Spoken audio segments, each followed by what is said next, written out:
Game! Donkey Kong wins!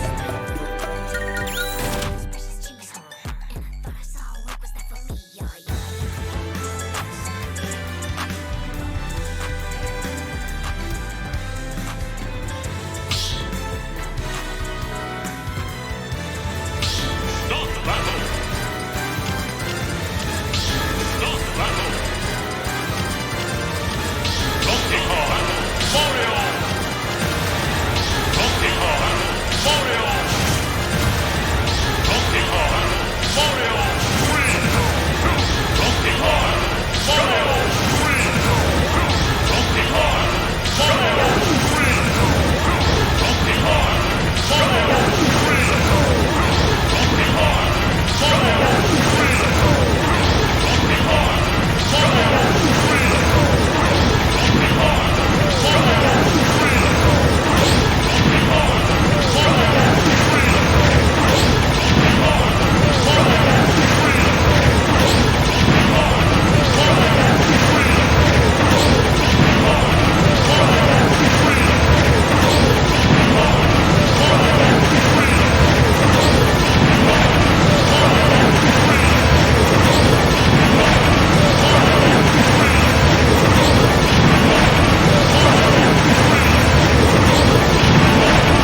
3, 2, 1, go!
2, 1, go!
Good evening, ladies and gentlemen, and welcome back to another week at Contenders Irvine Weekly Smash Tournament. Today we've got quite a lineup of a few new faces, sitting at about 23 contenders at Contenders Irvine tonight.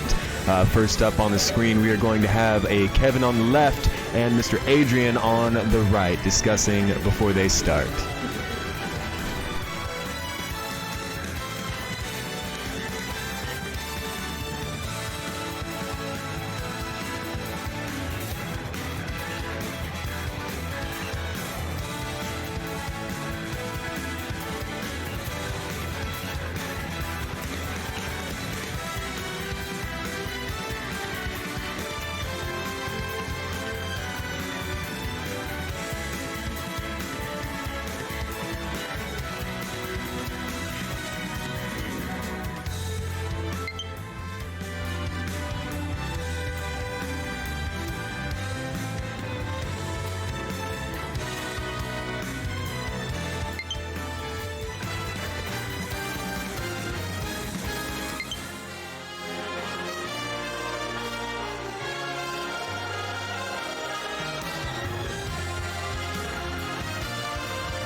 All right, first match has started. Unfortunately, the stream did get a little bit ahead of me here. It looks like Javiga on the left and Cloud on the right. Kevin is Javiga and Adrian is Cloud.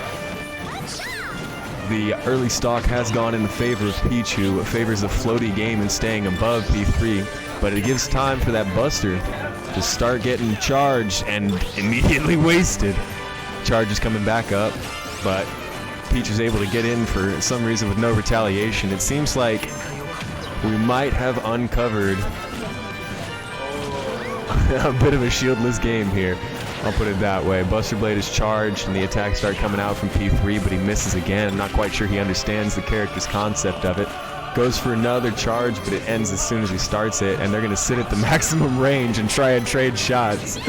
Peach with the dash attacks coming in for those connects, and I have a feeling there goes a counter. The down B is actually used. I have no idea if that was on purpose. The butt bump does come out. That was on purpose. Buster with the back on stage, flashing red now, trying to keep on to game one as the second stock is taken off of Peach. Peach is going to come back and wait out the respawn timer at the top of the screen. Come back in with absolutely no defenses, but doesn't matter because Cloud is stuck on that A button. B Buster is charged for Cloud. The butt attack comes out for Peach again. Misses with the charge the third time for Cloud. Oh, the names are switching. Adrian was on my left and Kevin was on my right. Right of your screen right now with the mustache, you see Kevin. That is going to be an issue. We got a controller issue. Disconnected controller.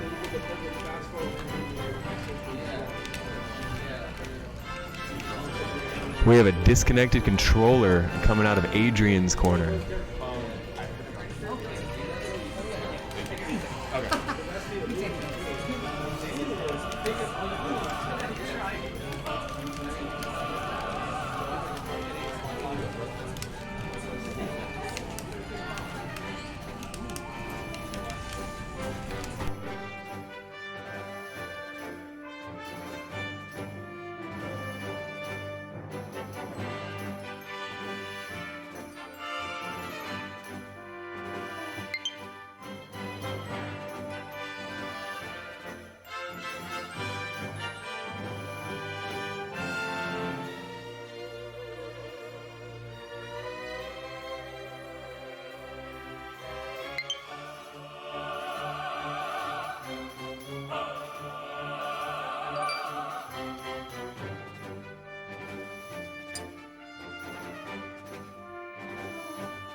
Oh no.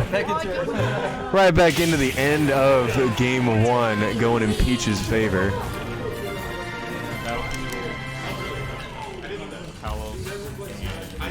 Looks as if a friendly game is continuing to be friendly here as we move into game two.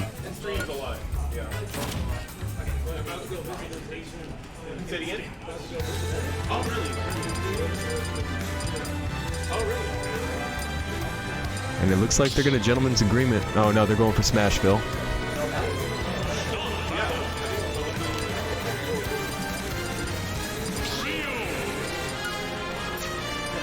They're going to have to switch their, there we go.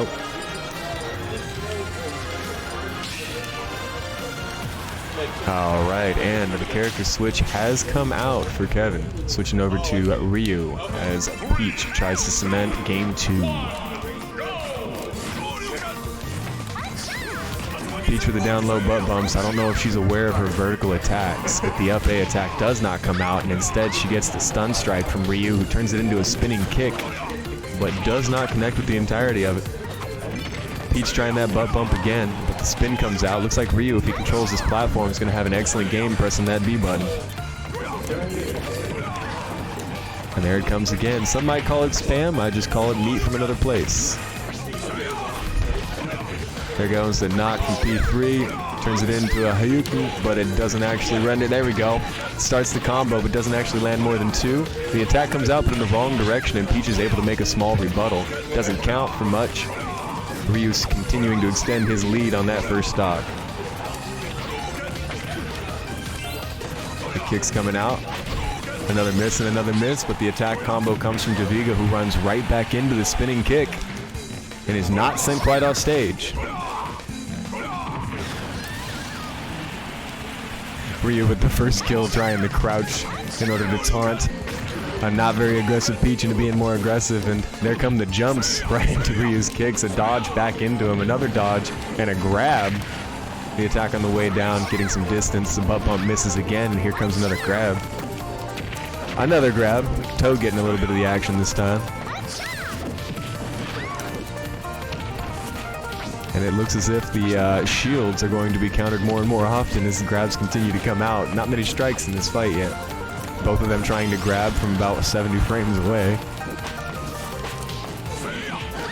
Ryu catching with a fist. It's already flashing red. Catches another grab. Looks to try and close that gap up in percentage, a whole stock up. But the butt bump is going to knock him off stage. Not enough to actually send him anywhere. The B spin coming down again. Spam comes out and connects. And the up strike. And the up strike. And instead the side B. That'll work though to cement the second stock. We do need to adjust the score here because it does appear that Kevin, having the extra stock on there, or win on there. There we go. Kevin's one game up. Apologize for the misdirection here. I had my wisdom tooth taken out today, so if you hear me stumbling throughout the night, that is going to be why. Game 2 goes to Peach. No, goes to Ryu. Kevin at 2 games over 0 for Adrian.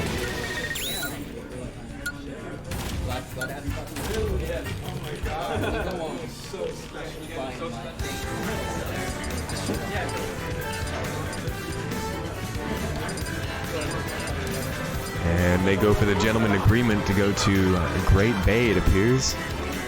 Oh, they're changing it up again. Now, these are not typically maps that you would see in tournament. However, there is the contingency rule here at Contenders Irvine that if both people agree, gentleman's agreement does allow the map to be played.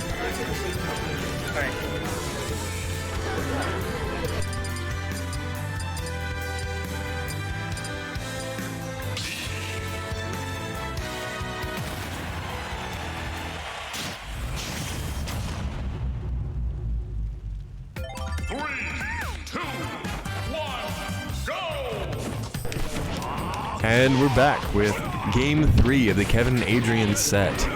Ryu coming out with those side spins again, trying to get control of the middle of the map. I don't even know if that's conscious within him, as Peach from below gets hit by a couple more strikes. Ryu with the charge up says, I'm going to hit that one of these times, and does. Puts her straight to sleep, a 73% lead right out the gate. The butt bump misses again and drops right into another foot from Ryu, a fist from Ryu. And then he misses a couple spinning kicks just as style points out of there. The butt bump comes out, this time just a few frames outside of the spin and able to connect. Yeah. Spinning strike seems to be a winning combo for Ryu, who has Peach up to 117. The grab attempt comes out from Peach, who is punished by a fist to the arm. When you guys finish your matches, you can report at the front desk. Reporting will be done at the front desk. 4 victories for those that aren't being shown on screen. Player 3 with the kick, trying to get another combo off, but jumps way over. Peach coming in for a single strike, dodges in, dodges out, tries to get that golf swing again and misses. Ryu having a good time way up above. Misses a fist, misses a second, and ends up getting juggled a little bit on the blocks up ahead. A fist connects and puts Peach at 147 on her first stock, 161, but still able to recover. No, she is gone to the foot. That strong kick from Ryu, there's another one. Gonna put a quick 20% damage. Ryu at 61 on his first stock, 76 now after he gets the butt bump from Peach, connecting with a couple fists in rebuttal. Juggling for space, the butt bump comes out from Peach again, catches a foot in the background. It seems like those two moves are going to be seen a lot in this matchup. Ryu waiting patiently on the edge to see if Peach knows how to up A. But the butt bumps continue to come out. We have a spinning kick and a miss to a crouching taunt Hadouken, who misses. Grabs another fist out there, misses that. A couple hit. And unfortunately, Peach has an object in her hand that she needs to get rid of before she can throw more jabs.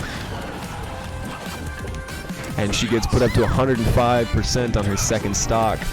Ryu still holding on to his first stock at 112%. Peach with the floats up above, trying to get some hits in, but doesn't manage to. Catches another foot from the Ryu up above, down to one stock left on a game possibly 3-0. Ryu at 144% does catch one stock off and gets knocked off stage. The counter comes out, but a little early. A couple kicks back from Peach, who doesn't quite get the combo. The spinning kick to get away, and then back in for Ryu does connect. Peach still trying to get up onto the blocks. I think she's having trouble figuring it out. Hits a butt bump, but gets grabbed and rebutted. Another grab comes out, but it's not quite enough. The butt bump wins in that matchup. And now Ryu waits above a patient Peach who doesn't seem to know how to make it up there without getting smacked first, but does. The slow roll down, catches a fist from Ryu. Low battery on the controller in the top left. We might be seeing another rendition of what happened in the first game. The spin kick comes out for Ryu, 105% on Peach. She doesn't go for the finish early enough, and Peach is able to get the butt bump back. There goes the second one, trying to get the stock off. Is he going to be able to? 1-1 on the last stock. The Hadouken comes out while still in invincibility frames, tries to bait out the down B, but doesn't manage to. Ryu looking for a little bit of space up top. Things start to liven up with the Hadouken. The kick comes out and a punch early, catches a foot from Peach, and a second one, a third one, trying to get the juggle. Hits with an actual combo. The foot comes out with the low sweep, and the Hadouken misses. Butt bump right over the head as another golf swing attempt comes out from Peach to get some more damage done. Ryu very close to being able to finish this fight right now with the spinning kicks. Catches another butt bump, but the low kick bounces off of the brick. Not enough. Not enough that time either. Still surviving at 195. The uppercut will send it. Adrian is going to go. I need to clarify who was playing who because these names don't match up with these names.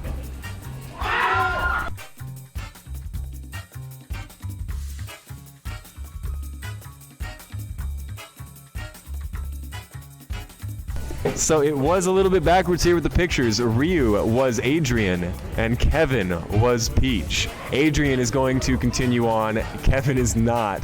A complete mix-up there with names. I apologize. So we are going to fix the screen right here in front of you guys so you can get a more accurate look at the way things should be right now as Adrian as Ryu takes 3-0 over Kevin going to loser's bracket.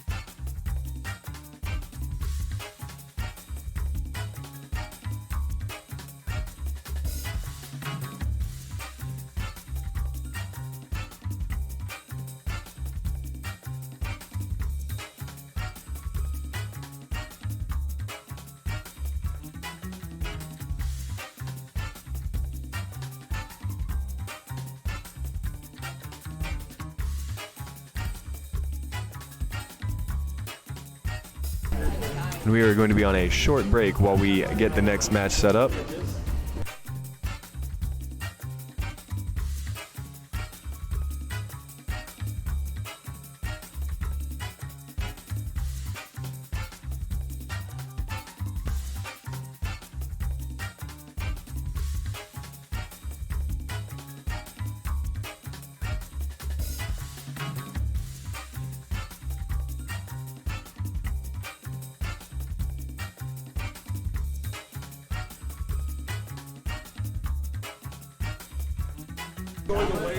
Next time I see 5MI, I'll tell him what's up for you there.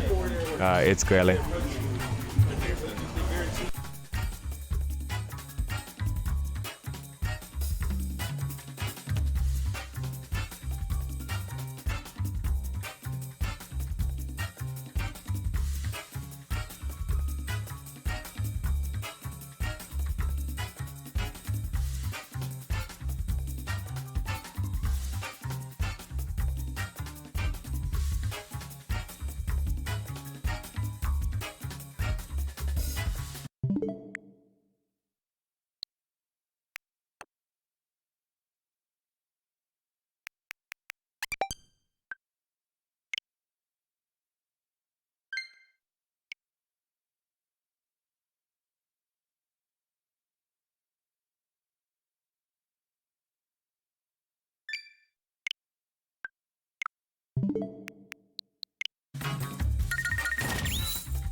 All right, and for our next matchup in round 2, I guess this is, if you count the buys, we have Gym Leader versus Javi. Gym Leader, you can see... I'm sorry, Javi, which one are you? All right, so his left, my right. Javi on the right side of your screen down there, and Gym Leader on the left.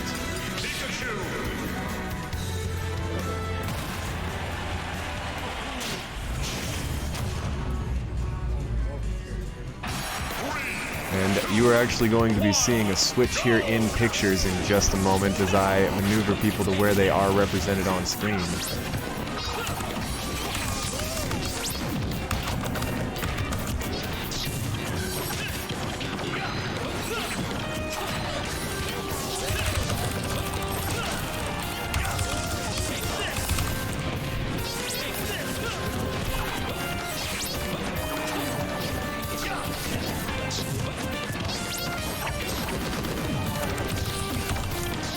Alright, and with the correction coming up on screen now, you are going to see Gym Leader on the right-hand side of your screen. Playing as Pikachu here with the early disadvantage of 97% damage done, as Javi on the other side is holding on to a very quick lead, maintaining that really fast, really mobile. Oh, Pikachu getting caught by a Richter. Ranged attack with the axe being thrown up, catching the perfect angle. It's going to actually take off the first stock from Gym Leader. The range from Richter being played perfectly almost with the jump, catches it but doesn't get the rebuttal.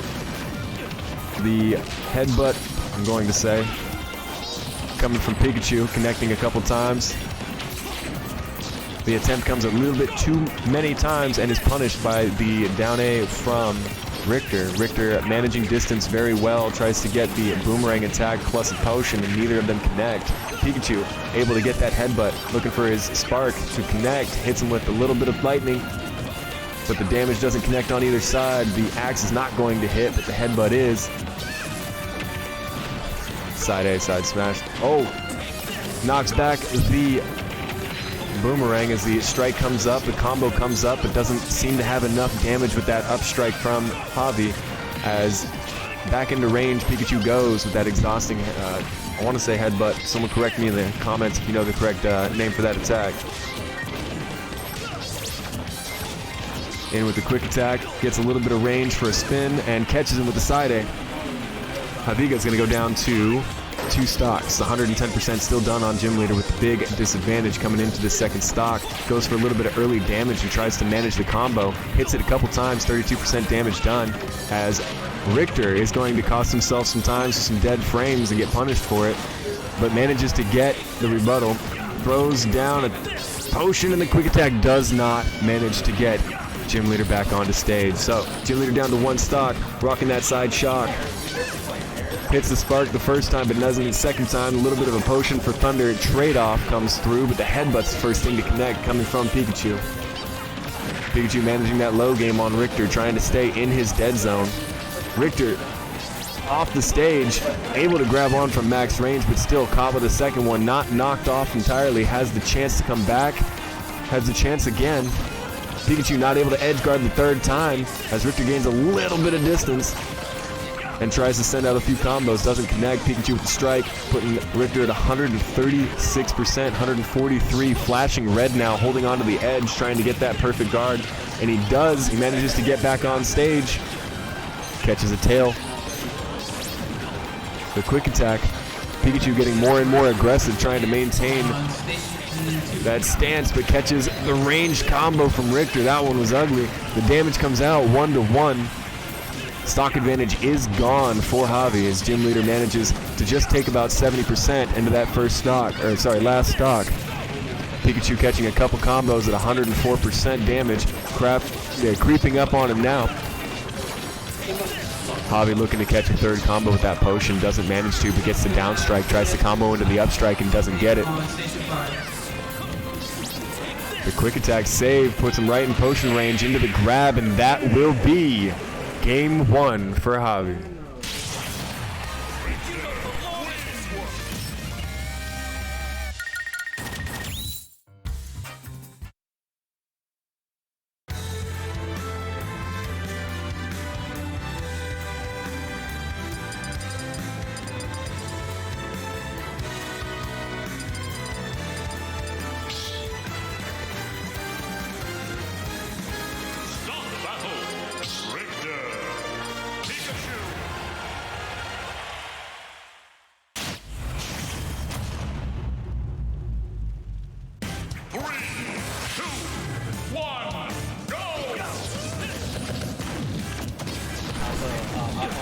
All right, game 2, right out the gate with a little bit of damage going Javi's direction this time as Pikachu looks for that aggressive stance that was working for him so much in that second stock last game. Manages to catch a combo, catch a second one, and a grab to finish with the side shot coming out. And Richter looking to hold a couple combos, catches him with the false ranged attack, hit by that strike of the whip. Last time he hits it again. Quick attack comes in and manages the same thing. Those side A's are actually working really well for Richter right now. The combo misses for Pikachu for the second time. The dash comes out, quick attack back on. The shock managing to get a little bit of distance for Pikachu as the combos are coming out aerial style this time, trying to get close to the range that he can start the combo, but instead catches a nasty rebuttal combo from Javi. That was 4 or 5 different moves set up before the fact. Chess moves there. As we move into the second stock, Javi at 75%. Holding on to that first stock. Manages to catch a couple combos for an early 35% damage. The shot comes out for Pikachu, tries to catch him with the up strike but doesn't get it. The range combo is set up again for Javi, but he sticks a little too far to the left with his up strike and manages with his boomerang to give a little bit of damage back as he's knocked off stage. Pikachu's combos landing.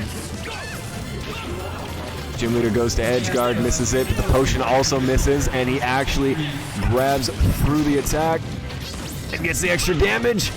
Takes the stock off, 87% disadvantage going into stock 2, game 2.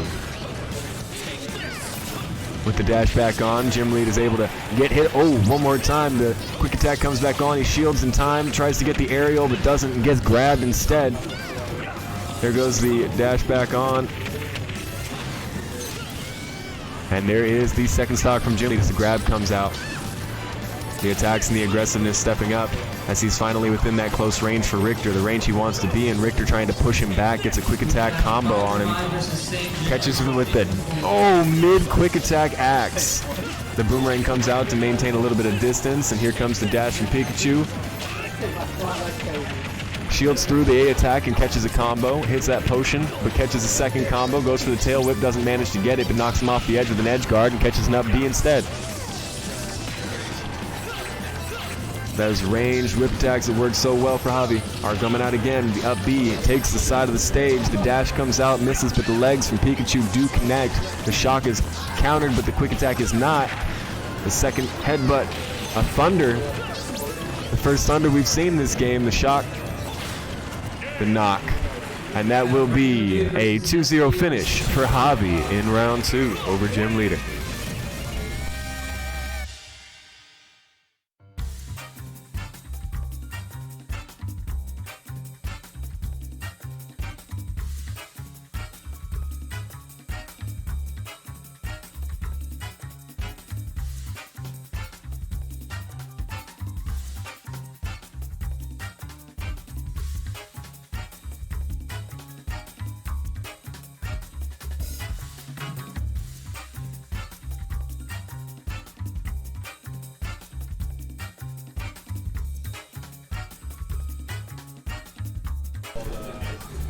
Hey, 5M says hi back, Escole.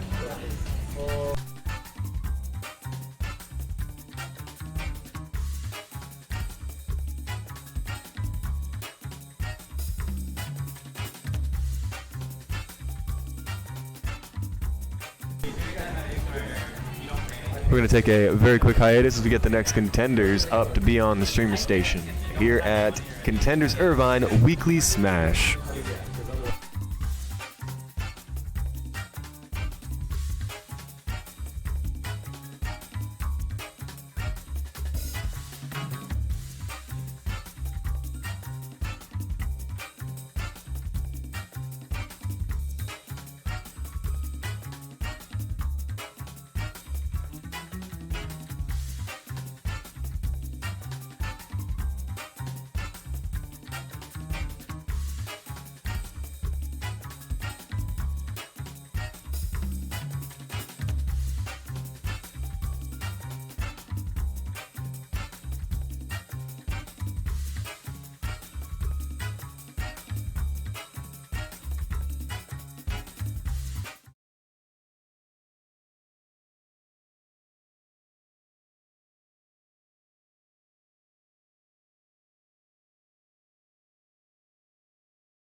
All right, and it looks like we're going to be moving into a bracket round 4.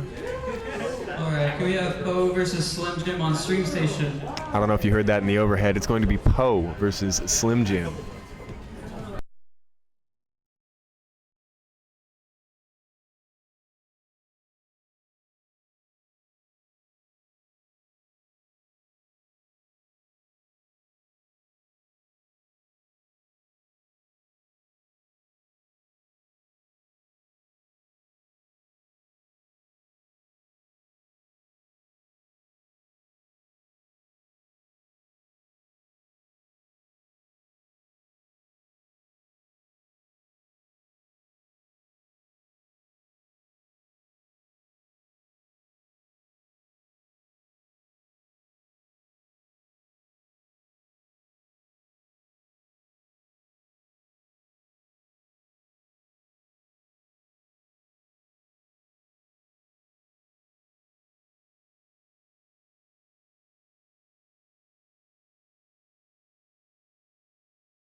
All right, and on the left side of your screen, you're going to see Slim Jim. On the right side, you see Poe.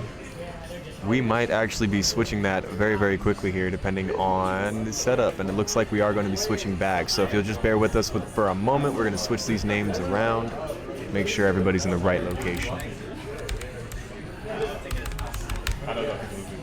Oh, with the Kazuya right out the gate, trying to get some grabs and ranged on Donkey Kong.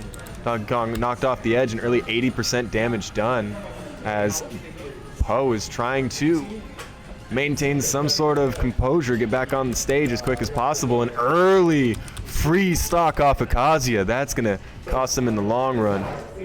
Poe at 119.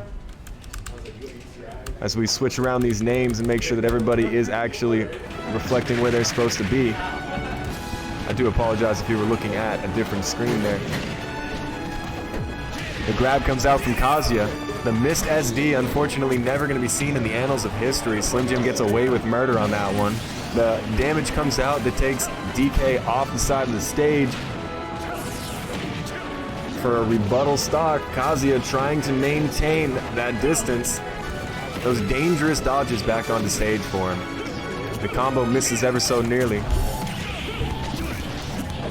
And the grab comes out. Kazuya's holding on to him. Grabs the kick, misses on the spike. DK with the counter, looking for that up smash for the double platform, something we saw pretty heavily from MI last week. Slim Jim manages to counter and get the smash off on him. The grab attack comes in, does not work. Sorry, ground attack comes in, does not work. Kazuya able to rebuttal with a combo of his own and knock DK up to 140% damage. Getting an early dodge on that smash and lands a kick to knock DK off the stage. Slim Jim with the immediate rebuttal. The hand smack on the ears of Kazuya as he flies back 0-0 on the last stock. Poe with 63% damage done. 76 plus a grab, gonna put DK on the edge of red territory. DK still sitting with his charged up B, misses his heavy strike, goes for a grab and misses that as well. The uppercut from Slim, just missing to a shield broken Donkey Kong, and that will be game 1 for Slim. Kazuya Mishima wins.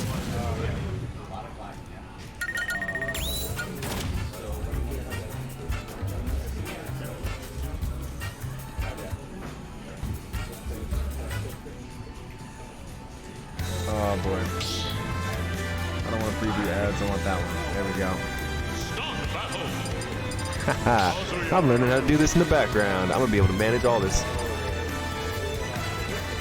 Alright, here we go with Game 2, it looks like they're going to be choosing the same characters. Slim Jim is up 1 game, Kazuya over Poe's Donkey Kong.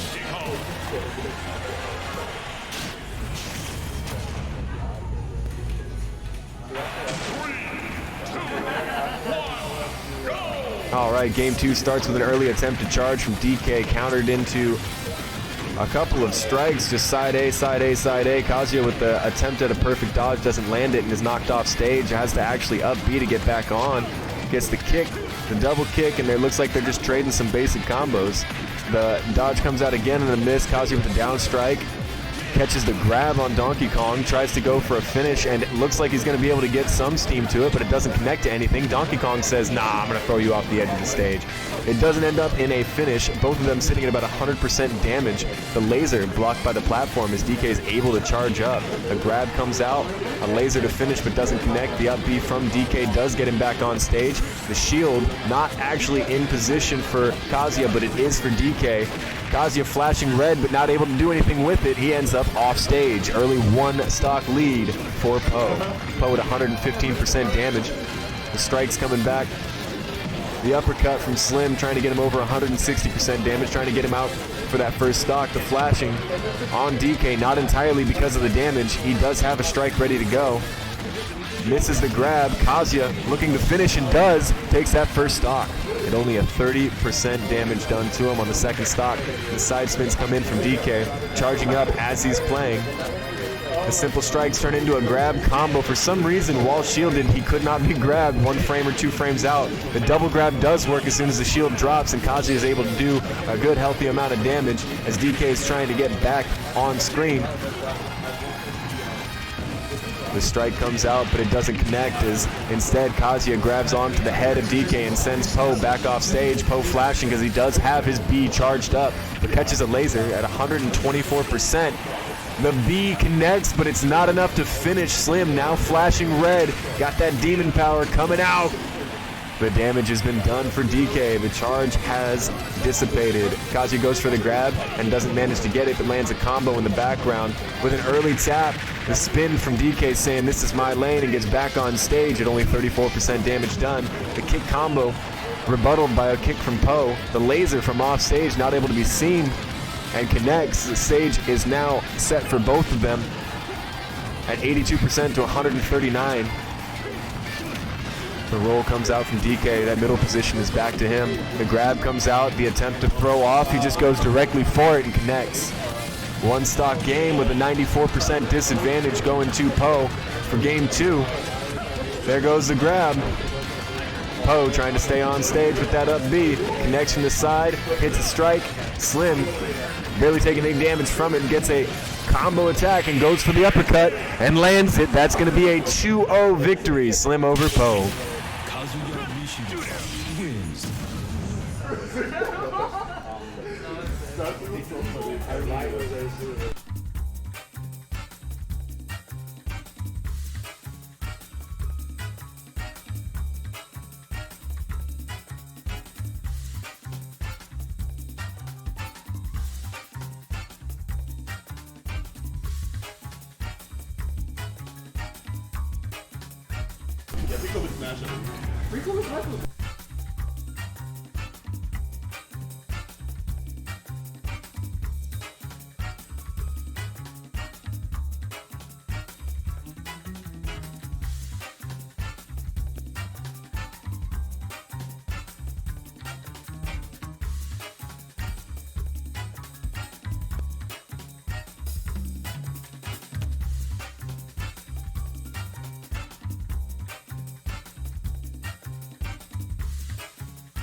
Just to say again, I think I was muted, that we will be right back at Contenders eSports Irvine Weekly Smash. Don't go anywhere. We are getting the next bracket set up right now.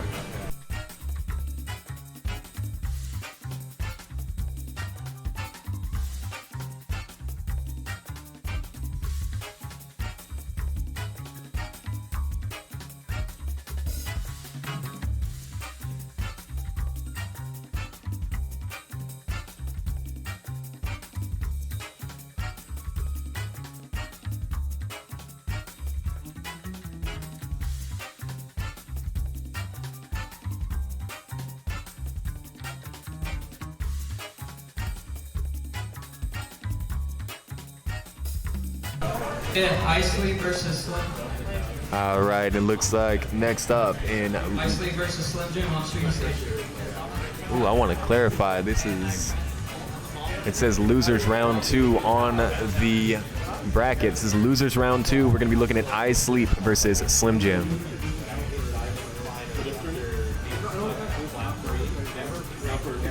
Just to go over the brackets real quick while we have a chance. We still have in on winners quarterfinals Shady, Ant, Rafi, Slay X, Javi, Tempo, 5MI, and Rhino Dude. In losers round 2, we still have I Sleep and Slim Jim and Nesty. We also have, moving on to losers round 3, J Flow.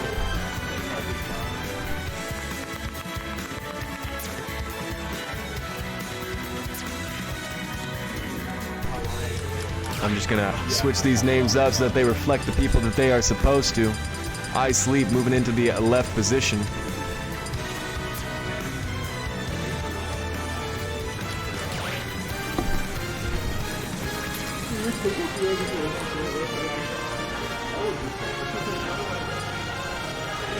We're gonna reset these scores and these names.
Kazuya Mishima wins.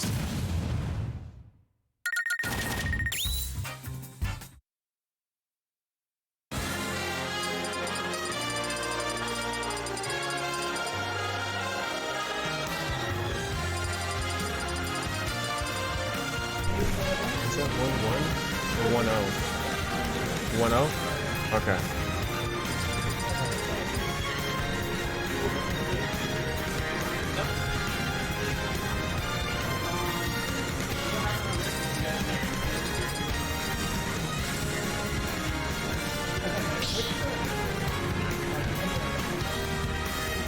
All right, moving into game 2.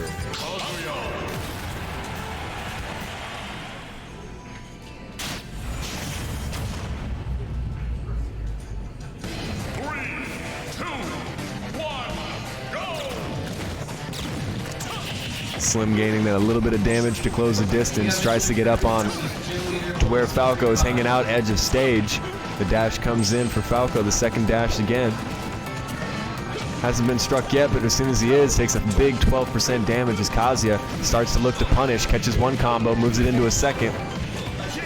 Instead, Falco's gonna get a little bit of range and catch a foot. The reverse strike. Starting to try and predict where the lasers are coming from. Slim guaranteeing that first kill with an edge guard. The rolls come in, the strikes come in, the combo comes up, but into the shield of Falco. The shield does not persist, as in order to get back on stage, he gives a few dead frames that turn into a kick from Slim. As they both try and recover, Falco's the only one that manages to get back on as Ice Sleep closes that stock gap, but takes 82% in the process. Goes for that projectile reversal, but instead has to connect with the laser. Gets a grab to finish and turns it into a combo to another grab. Aerial strike into a third grab. The up strike looks for the perfect, but doesn't get it as Slim is now able to get his feet underneath him. The dash narrowly missing.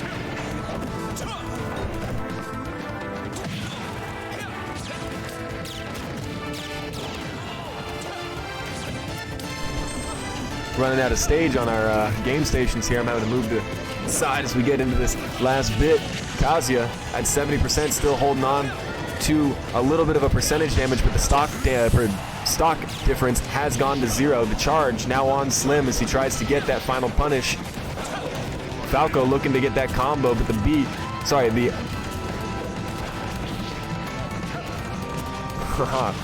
kick coming out from Kazuya. Kazuya with the laser. Does not manage to connect, and the aerial comes back from Falco. Falco controlling the lower game. Kazuya still burning up and trying to get that one strike. I think goes for a grab and doesn't manage to connect. The aerial comes out from Ice Sleep. Misses the grab again as the aerial comes back for punishment. Here comes another laser. Ice Sleep massively off stage and now in the position for Slim to edge guard. Ice Sleep gets back on stage, gets to the platform, but it gets a kick from Slim Jim ends up off stage twice in a row. Manages to get back and get middle map control. Flashing red gets that stock off of Kazuya, but sitting at 161%. How far can he extend the lead before that 2-1 turns to a 1-1? Kazuya with the shield still gets hit by the last couple frames of the aerial. 3% damage, not too bad of an infliction. The stock comes off of Ice Sleep from the under attack on the platform. Here comes that narrow strike, 1-2, the combo into a second one, but the dodge comes out from Falco. Falco's out of it. On the platform, runs into another fist from Slim, turns into a combo, into a combined laser. Slim's gonna take game 2. Kazuya Mishima wins.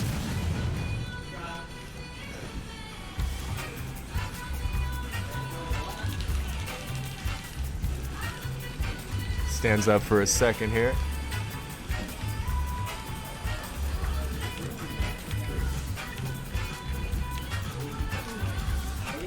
I am confused on something. It was 2-1? So it was 1. Wait, Slim, I thought you said it was 1-0. I thought you said it was 1-0. No, it's best of 3, but you were 1-1 at the time. I went 1-1 and you were like 1-0. So you had 2-0? Alright, don't take medication after getting your wisdom teeth pulled. I'm gonna blame it on wisdom teeth. I swear. That's my one out for the night, man. We're gonna have to go back. But I sleep. Sorry, man. That was 2-0 for Slim Jim in Slim Jim's favor. He's gonna continue on. Loser bracket does continue.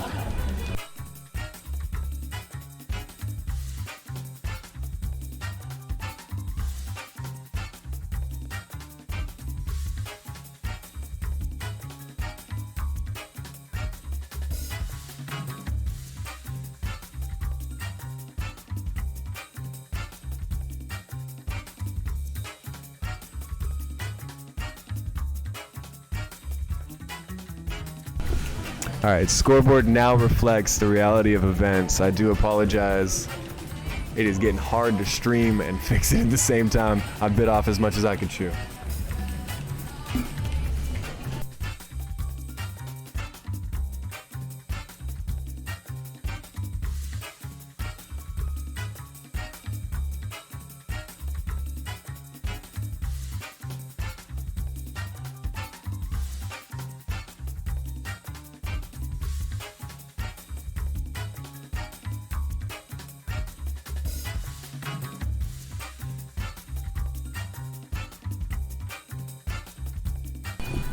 Next up, we're going to be moving over to winners quarterfinals. Winners quarterfinals. To clarify, we still have Shady, we have Ant, we have Rafi, we have Slay X, we have Javi, we have Tempo, and now on Streamer Station we have 5MI versus Rhino Dude.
And while we set up the controls, just a reminder that if you are interested in competing at Contenders eSports in Irvine, this is a weekly event, a 1v1 tournament, Super Smash Brothers, $15 entry, and it does go to a prize pool. So the more people that are here every night, the bigger that prize pool gets.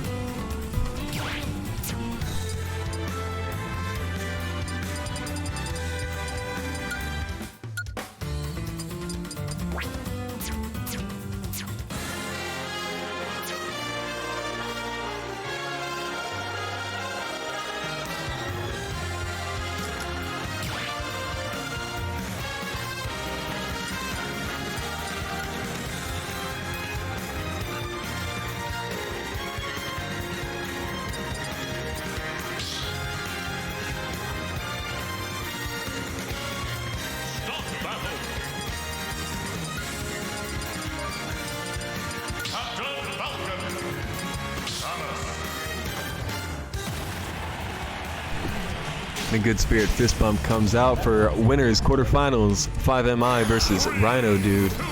Rhino Dude on the right with Samus, and on the left, the returning Captain Falcon champion of last week, 5MI. Catches the early combo from Samus as he tries to rebuttal with his own strikes. The combo comes out with the aerials, but they don't manage to land up B from Rhino, putting him in a precarious situation. But on the down, Falco was using shield. The B strike does come out. The down B for the bombs, trying to get a little bit of edge distance. The up B punish coming in for Captain Falcon. Falcon trying to get some sort of range so he can start a combo, but instead ends up catching a couple more ranged attacks. The B button has been charged. And it is caught for an early first stock from Rhino. Moving into the second one here. Gets the charge up. Looks like MI is catching those aerials almost perfect here. Juggling up to 110%. The instant rebuttal. The down B bombs come out. A little bit extra charge. Just trying to get back on stage. The flamethrower plus the bomb plus the B plus the everything coming out. Looks like the grab actually does not reach past the shield as 5MI is able to get his own combo, gets his own grabs, the aerial combo again. A reversal aerial coming from with the bombs, coming from Rhino with the bombs. Falcon with that shield managing to hit the perfect frame in order to stop. Samus with the up B to punish, this time using an up A combo instead. But instead catches that down B strike from Captain Falcon, whose foot returns from last week to send Rhino to an early grave. The charge is coming up as Rhino tries to gain some sort of stock difference back. The up B combo not enough to take Falcon off stage as MI trying to grab on does manage to land it. The edge guard comes out from Samus, but it's not enough. The B will put him into kick range. The up B to escape coming from Rhino and instead gets punished just once by Captain Falcon, who has switched the edge guard to his advantage and instead is going to 2-0 take game 1 from Rhino.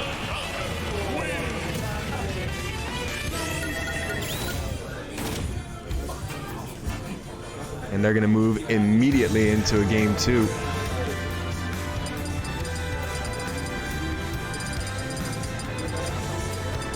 have SlayX versus J-Flow on Station 3. Looks like we're going to Pokemon League choice of Rhino, dude. Moving into game 2, Dark Samus against Captain Falcon.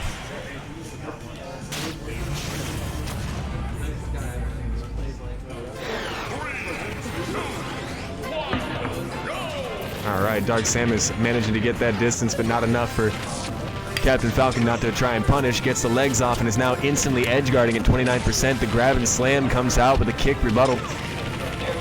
Jab combo turns into an uppercut finish, but it's not going to be enough to take Rhino out with that down smash as Rhino gets back and gets some side A, up A, and aerials of his own. Turns into a dash, that shoulder connecting into the shield of Falcon as the jump combo comes out afterwards, but the aerial again miss. The aerial combo's turning in Rhino's favor. 97% damage done. Trying to get that instant. Doesn't get it. The bombs off stage but don't connect as the instant counter comes in. And now the edge guard position has traded. The charge is coming from Rhino, but oh, the up B baits him into close range and catches him with that powerful attack that has a lot of punishment frames should he miss. The kick comes down from MI, 150%, holding on to the stock, goes for the kick, doesn't manage to land it. Samus with that back A trying to land the smash, instead gets the grab. The burst of damage enough to put him at 170. There's the up A to finish it. One stock off of 5MI as the 128% damage difference between the two characters has Rhino flashing red. Gets back on stage and is starting to charge again. The attack comes out, tries to finish it with a second, hits the shield and combos it with a third. The bomb turns into a grab from 5MI. Doesn't manage to get the edge guard due to the plasma cannon. I'm going to call it that then. The dash comes in from MI, who manages to connect, looking for that aerial kick again, but the frames of invincibility from Rhino put him in a good position to down A and catch some more damage and put it at a 3-1 deficit, 166%. Flashing red for Rhino as he gets back on stage with that up A flamethrower, looking like he works best at a deficit. The grab comes in to knock him down to his second stock. A 0% to 10% damage difference, but one stock in Rhino's favor. The charge attack's coming out for Rhino. Much more shields coming from Captain Falcon now as he tries to get into proper range and is instead caught with an up B punishment from Rhino. Manages to kite the grab and just get outside of it, start his own combo. 5MI trying to get back on stage now. The edge guard does not work for Rhino and he SDs in the punishment. 97% to 0%. The side dash turning into the aerial combo, not working anymore as Rhino is starting to dodge those perfect strikes with the up B punishment of his own, looking to take it to game 3, misses the strike instead. The down A misses as well, and a grab comes out for Falcon. Falcon with the aerials, starting to land his combos, catches a grab, looks for a second one, but instead Rhino dashes away. The aerial flamethrower doesn't connect, but he has time to charge his strikes. The dodge comes from 5MI. I don't think Rhino has his charge anymore. And the back kick comes out to end game 2. Rhino is now 1-1 against 5MI.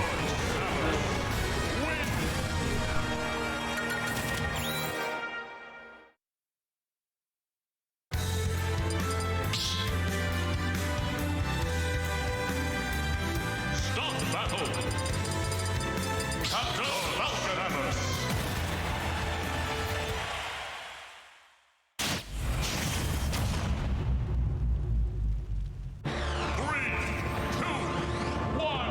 All right, here we go into game 3. Rhino dude against 5MI. MI looking a little bit more aggressive this time. Catches a flamethrower in rebuttal from Rhino, but shields and grabs through, slams down, trying to get that early stock combo. Instead, is hitting those aerials just right. 1, 2, 3, 4. Doesn't manage to get the 5th and is sent out the door for an SD. Rhino with that early stock advantage just off of playing defensive, playing cautious as 5MI got a bit too aggressive, goes for that combo again. The down strikes come. The up B comes. And the down B comes from 5MI, sending the kick across and a finisher. It's now a 0% to 15% difference. Not too heavy in damage and the same amount of stocks as the flamethrower to get back on stage comes from Dark Samus. 5MI shields through it, but instead catches a semi-charged bolt. The charge is starting again. The aerials, much more charging coming from Rhino as he manages that distance. The side, the quick rocket comes out. Flamethrowers followed by an up B, keeping the perfect amount of distance at 5MI's direction. The up A does not manage to land, and instead MI gets a couple seconds of an opening and makes a little bit out of it. 34% damage, but catches a foot as part of it. And is going back on stage, hits the bomb, and is sent packing. 2-1 advantage to Rhino Dude, but a 47%, 64% damage difference. The stock advantage not going to be ending it, or not going to be existing for long as Rhino takes it back to a 0-0. All right, the grab comes out from Dark Samus. Above the bomb this time, MI is back on stage. Rhino managing to clip back on as Captain Falcon takes middle map control and will not let go of it. Gets the kickoff and just to knock him. The flamethrower coming out from Rhino, able to get him back into middle where the territory he wants to be. The shield a little bit longer than usual coming from Captain Falcon. It manages to send the damage back in Rhino's direction. Here comes the up B from Rhino, 89%. Sitting on Falcon's last stock, 100. As we're sitting in the winner's bracket, quarterfinals, 100% damage on 5MI, and he's going to go to losers for the first time in 2 weeks. Probably more than that. And Rhino will be continuing on.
All right, it looks like 5MI will be staying on stream here for you guys, going against Slim Jim in losers round 3. Losers round 3. 5MI versus Slim Jim. I think he just called Rhino Dude on stream right now.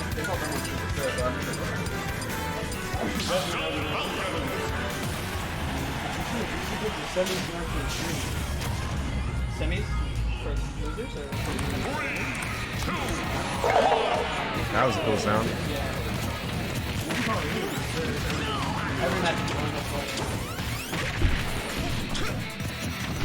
All right, that match started a little quick. Bear with us as we try and get these names to correspond with where they are at in their order. Switching up these orders real quick in the background as we look at an early stock advantage about to be coming Captain Falcon's way as Slim Jim battling to get back on stage with 150% damage done already.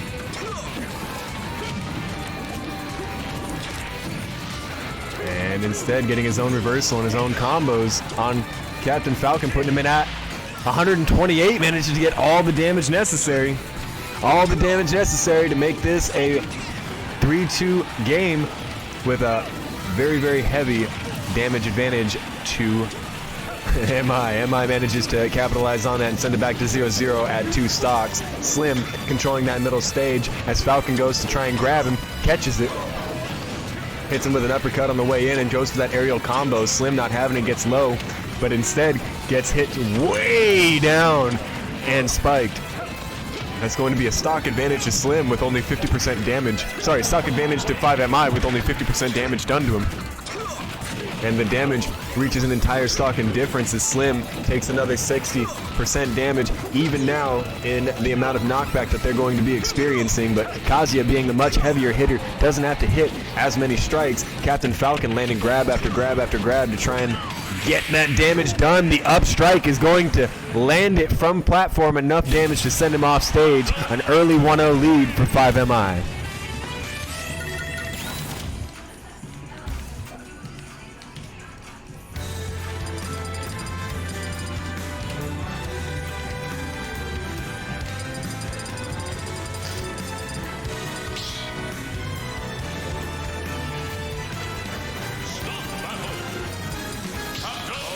As we go into a very, very quick round 2, not many decisions change as it is still Kazuya versus Captain Falcon.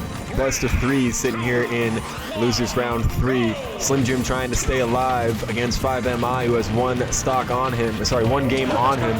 The early grabs come out from 5MI, but it is reversed just enough to end up back in the edge guard. Tries to get that down spike again, but this time Kazuya manages to get past it. Looks for that spike. Those spikes coming very, very rapidly. 1, 2, and 3. The third one does connect, and Slim at a 1-stock disadvantage, trying to get a combo onto Captain Falcon, who seems to have found his rhythm with this up strike, up strike, up strike. Going to be getting the down next. There it goes, but misses as he stays on stage. The attack comes out from Slim, who gets a bit more damage done. The down strike knocking him underneath the platform. Countered and reversed by Slim, who goes to edge guard but doesn't manage to, as MI takes control of that mid game, and Kazuya is going to be just barely off stage. Only 100% damage done in a 2-stock deficit. Slim using the invulnerability frames to his advantage, but instead gets sent off and is going to have to dodge to try and make it back. Manages to get past the spike from Captain Falcon, and Captain Falcon ends up off stage.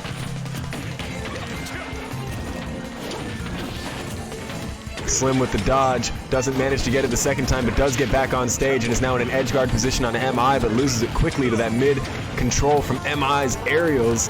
Back on stage, Slim Jim looking to get those kicks in, doesn't land, staying outside of range of a jumpy Captain Falcon. Hits him with the uppercut, tries to get the combo, now charged red and in full demon mode. Can he get the damage out? No, it's going to be a spike for a 2-0 victory of Captain Falcon over Kazuya.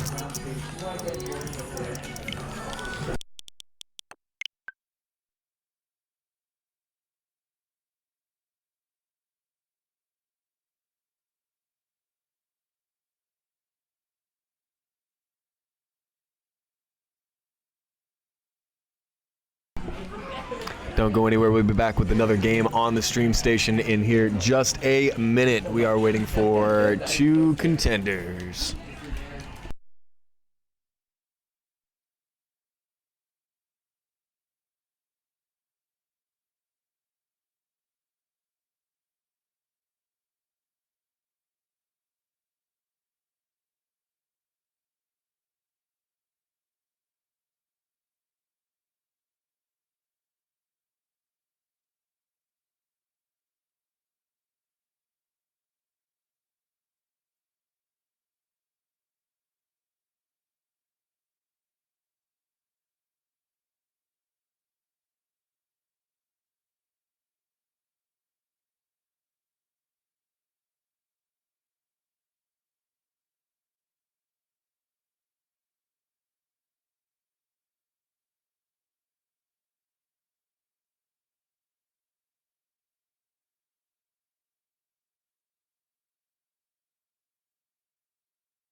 All right, and we are back in winners semifinals. It's going to be Ant versus Rafi. On the left side of your screen, you are seeing Ant stepping in, and on the right, you are seeing Rafi.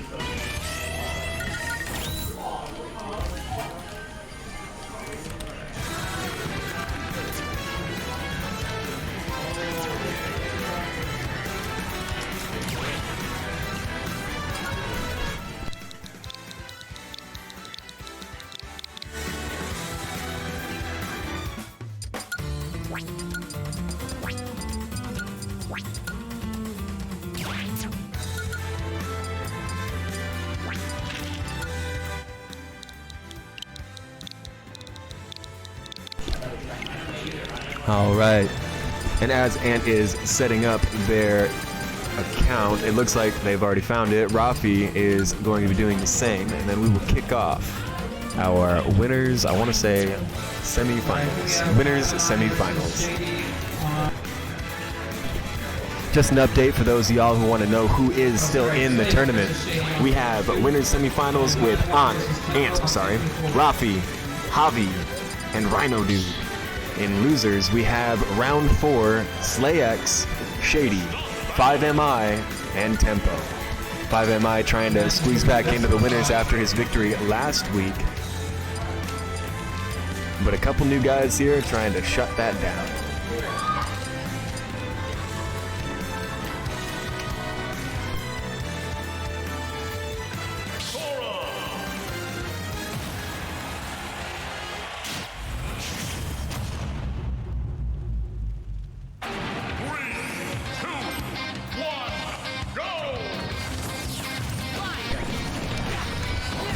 And we're off with game 1. I gotta reset that number on the top. It is not accurate. Rafi does not have a 2-0 game advantage. We are back at 0-0 with Rafi showing up on stream with Bowser for the first time in a while, with Hero at 3 stocks. 88% damage done, an early deficit with Bowser maintaining that middle map control. The big strikes come out, the dodges from Rafi managing to get through it.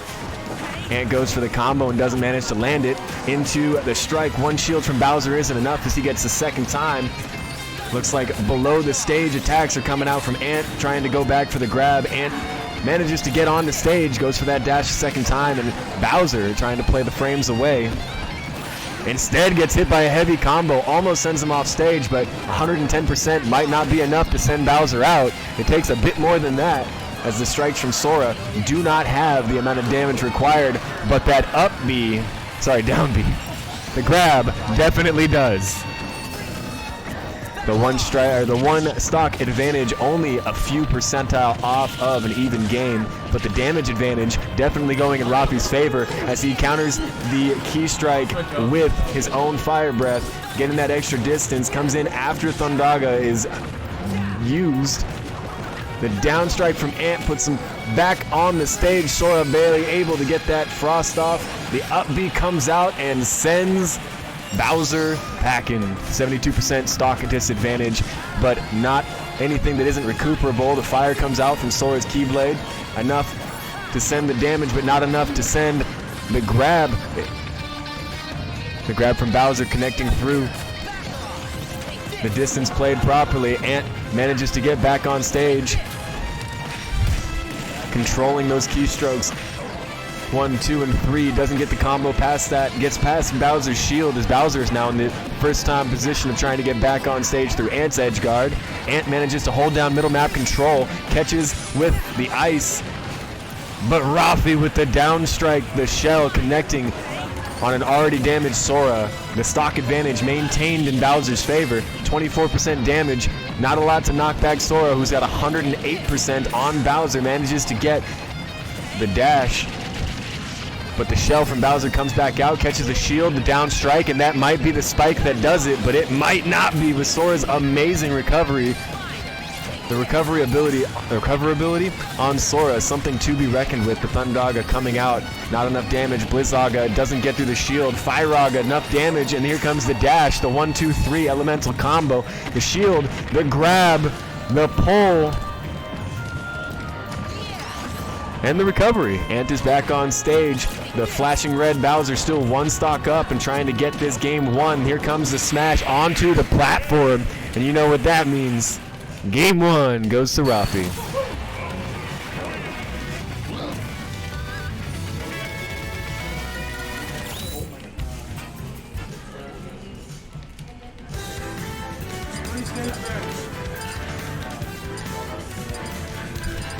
Discussing stage bans as they move into Game 2.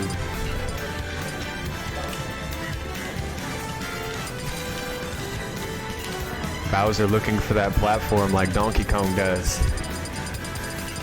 Wants that killer combo.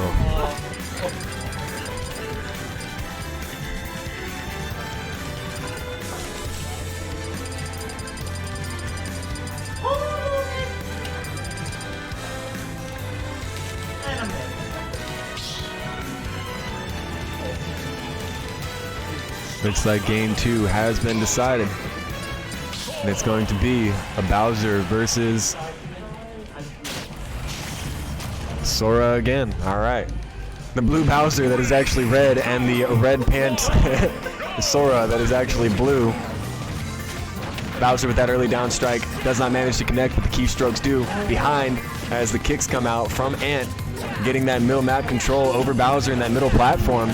The kick comes out, but turns into a grab in Sora's favor as he knocks Bowser well off stage into non-rebuttal land almost. The attack comes out, the dash comes out. Rafi is back on stage easily and looking to make his own combo start working. Sora on the edge, finally on that guard, gets through that shield.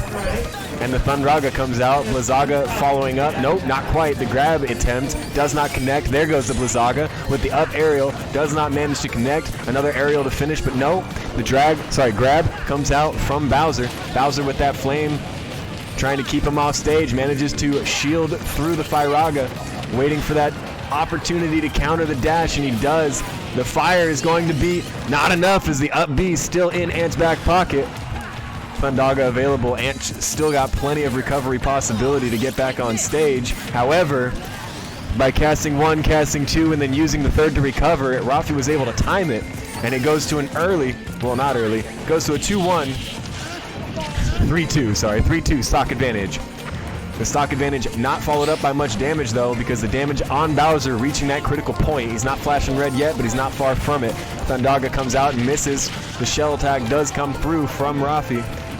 Aerial on the back end into a shield, but the feet are what's going to connect. The keystroke that actually pushes through the fire breath. There goes the shield and the grab attempt. Not going to connect, but the aerial miss is going to turn into an aerial gain from Rafi. Ant trying to get that Blizzaga, instead catches a fist from Bowser. The up B coming up from Ant puts him in a position that he has to sit towards the edge of the stage, but he gets middle map control back, uses that early Thundaga, tries to get the counter and lands it. Puts the stock advantage back to a one stock advantage Rafi's favor. Only 40% damage taken with that stock. Ant stuck in that position where he has to recover again, and this time it's not gonna work. He gets back with that second tier. Keystroke, followed by a claw. The counter does not connect with anything, and instead he's going to go straight for that ledge. Manages to get past Rafi's prediction, but the grab strike is going to put him in the same exact situation he was just in, with the fire making it so that he's got reset combos. Catches the aerial back on stage for 138% total damage. 1 or 2 strikes away from absolute kaput. Rafi at 28%. Still looking pretty healthy, but taking a good amount of combos as Ant lands the damage. But is it enough? The top platform, it's got his name written on it. It says, Sora, come home. And that'll be a 2-0 victory for Ralph.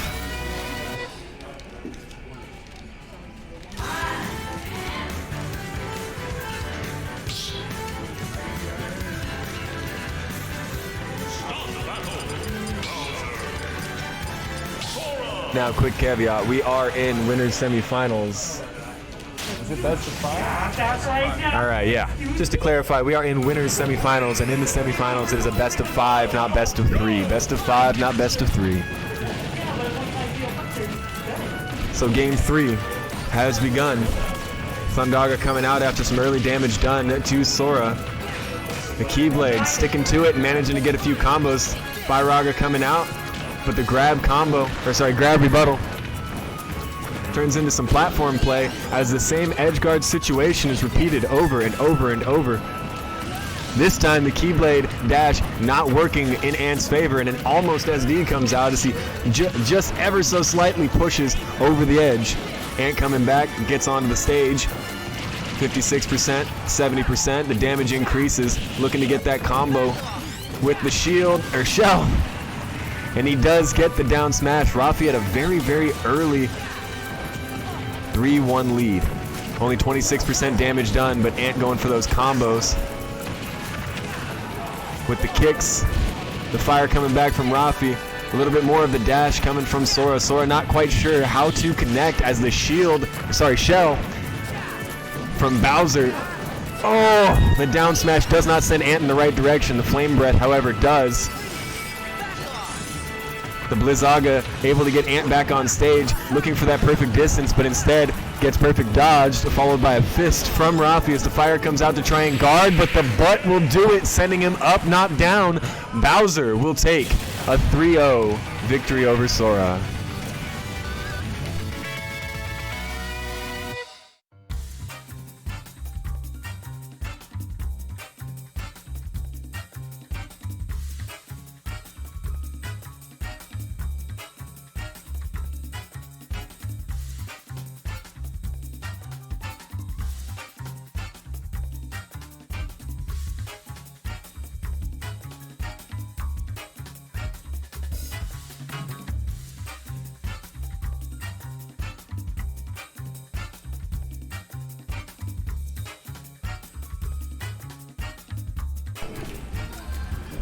Now to clarify, Ant is not out just yet. Ant will move down to a loser's quarterfinal where they can come back and win back into the prize pool tonight.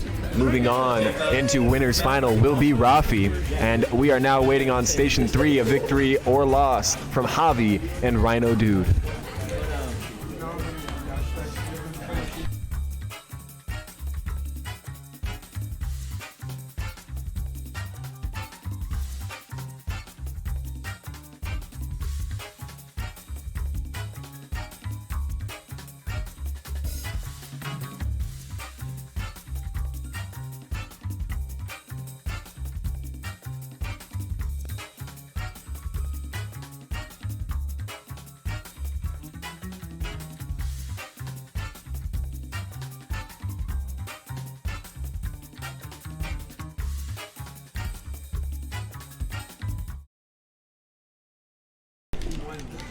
Just a little bit of a recap here on where we are at in the night. We have just completed half of winners semifinals. The other half is playing right now, but not on the stream station. That is between Javi and Rhino Dude for winners semifinals. Moving on to winners finals, we have Rafi.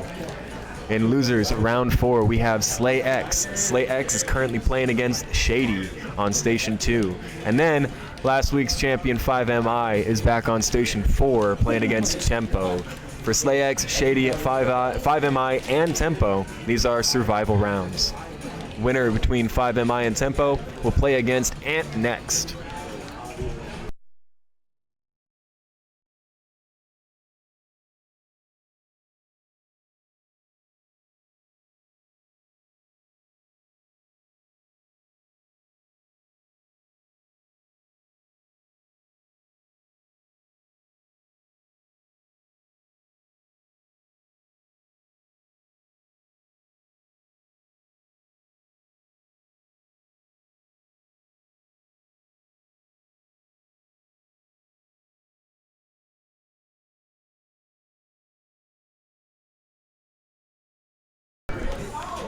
All right, I got good news for those of you in chat that were saying that you were standing Javi tonight. Javi just 3-1'd it over Rhino. It's going to be Javi against Rafi on stream next.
Stepping up to the plate right now.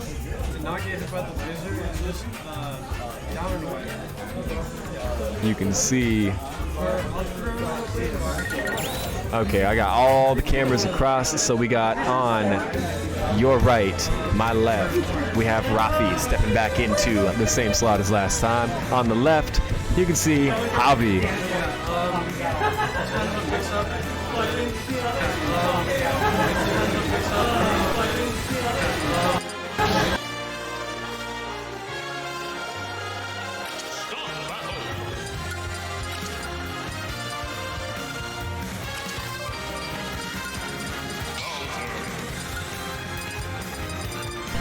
Oh, but in game they switched up, so we're gonna do that switch one more time.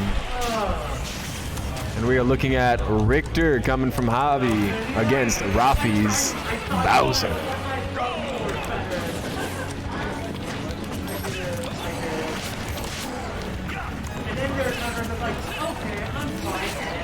Early map control going in the favor of Richter, right where he wants to be in mid-map, but it's not going to be for long as Bowser is able to get a rebuttal of his own into the shield of Richter, who's managing to combo in the aerials, gets him with a second combo, a third combo, sends him up almost off stage.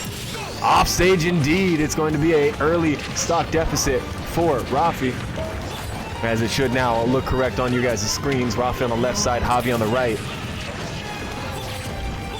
The 64% damage done to Richter as Richter is managing to get those aerials properly. Catches those long strikes and gets a dodge away from Bowser, who is now on the offense for the first time tonight. Catches a grab on the Rafi as he gets a little bit too close and sends the whip to send him back. Rafi able to get back on stage, tries to catch an aerial, but is about 5 to 10 frames behind right now as Javi is just catching combo after combo after combo, doesn't manage to get the aerial finish, and Rafi puts a little bit of damage of his own, but the stock deficit almost at a 100% deficit at this point. 99% damage to 96% damage. That was a free stock at this point. The damage comes out, the damage attempt comes out from the grab, but does not connect. Javi instead able to get a little bit more damage in, sends that range to try and set up the combo, but doesn't get it. Instead ends up on the platform and being sent off. Not enough damage to finish Richter as the shield shell comes out. Shell spin does not connect, almost ends up with Rafi getting hit again, but he seconds it with another grab, this time on the lower platform, still not enough to send him off. Javi getting that grab, sending him back on, throws a potion below the stage to see if he can build a little bit of distance between him and Bowser. Bowser looking for that smash, that big finish, and goes for the grab and misses it, goes for the back air, back air and does not land it. Does not land it again, catches the shield, goes for the grab. This one will finish. The amount of damage required, that red was a little bit too much red for Richter to survive. The kicks come out as he tries to extend that percentage deficit, now no longer a stock lead. The damage with the whip, followed by a potion to try and secure the range. Rafi's gonna wait it out and end up in the proper frames, but not to get out of the whip attack. The shell, drop, plus grab, plus air combo coming out. 70% damage all in one strike, 85% damage all in one strike. The damage lead is starting to disappear ever so slowly, but the tech from Javi is going to lead to the whip coming in and getting that clear stock. One stock advantage back in Javi's direction. 100% damage already done to him though as he gets 17% on an early combo. The combo not able to be followed up as Rafi gets low on the ground and uses a shell to knock Javi up into the platform. 130% off that platform, still not enough to finish Javi as the aerial strike comes in from Rafi. Rafi off stage now trying to edge guard, gets past him with the turtle, but the shell and the grab is the rebuttal, gets past the shell, the aerial strikes try and set up for the combo, the potion is out, the whip follows, Rafi's sitting there trying to get back on stage, gets past it but takes a little bit more damage, shields through the first attack, doesn't go for the stomp, the shield was there anyways, gets knocked back off stage, hits the potion with his face, not letting it hit the ground. Gets back into mid-stage, he's got the shield, he's got the tech. The kick coming out from Javi, trying to set up that range combo again. This time manages to land a bit of it. Can he finish? No, 166%, 124 on Bowser. Bowser just trying to stay alive. Here comes the tech. No finish on the platform, gets the grab, gonna send him off. Now a one stock game for either character, but the combo coming out from Javi. The damage already done to Bowser to make him no longer function as a heavy character. He's got to be a lot more careful about how he goes in for his combos. And the aerial strike doesn't manage to land, hit by another whip. The axe coming up for that vertical strike. The kick coming out for the horizontal. The kick lands where the strike doesn't. Potion dodged by time. The grab comes in, is not landed by Javi. The kick comes out, but the whip finishes. Sends for the axe. The axe does not manage to hit. He's a couple frames over the edge of the map, so the flame doesn't connect either from the potion, but the upstrike does. It's not enough to finish. That is the secondary ranged attack. It's going to send Rafi. Javi with a one-game lead going into a best-of-5 series for winners.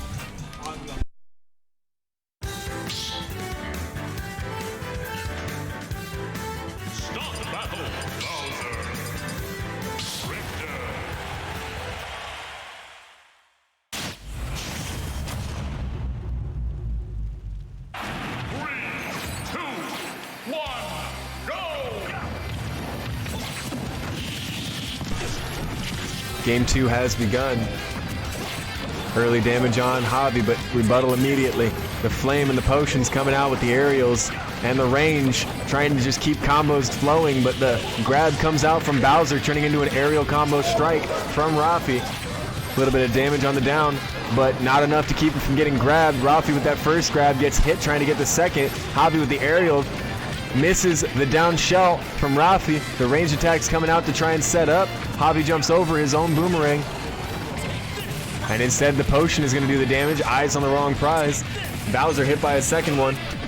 The kick comes out from Bowser, does not connect, and instead he's sent off stage with a whip strike. The aerial from Rafi, just a few frames over the head of Javi as Javi's sitting there in an edge guard position immediately upon ending the invulnerability frames. The grab comes out from Bowser, who belly flops onto Javi. The belly flop onto Javi, keeping him off stage as he tries to get back on. He's going to hit him with that uppercut. Uppercut goes through the ground and connects with Rafi's feet, sending him back a bit. The potion starting to land. The combo. The range combo from Richter hitting multiple times tonight. Rafi with the recovery. The axe just going through his invulnerability frames and the potion popping off his head. Here comes the grab. Here comes the... right across your screen. As we go to a 2-2, 100% deficit for Rafi moving into game 2 over the Richter, under the Richter. Richter with that potion on the edge guard, landing a couple ranged attacks, but not enough to combo with. Rafi underneath, trying to get back up on stage. 160% damage done. He's knocked up again, but this time he's got much more vertical space to play with. Richter punishing him for it, hitting him with the ranged attack and sending him off at 160. Javiga with the early uppercut. Misses it, but manages to get back on stage with enough free frames to not get punished by Bowser. Bowser coming for the aerial attack and instead catching a whip into the vertical. Vertical whip does not connect due to teching, but the potion does. Sorry, neither does the potion. And the shields are coming out from Bowser. The strikes coming down from Rafi as more and more shields keep him from taking more and more damage. He actually techs into the boomerang there, but manages to get a grab out of it. The shell plus the claw, and he misses the finale, but 39% damage to 131% damage done. He's sitting at a huge damage deficit just trying to get those kicks in. The shield blocking it. Here comes the grab from Richter, punished by the strike from Rafi. Rafi barely able to tech back on and punished for it, but not enough to kill him. He's still in the game. The shield comes out to protect. The damage with the upstrike. Javi with the attempted tech, gets off, tries to use the whip for that max range attack, but doesn't land it. Shields through both.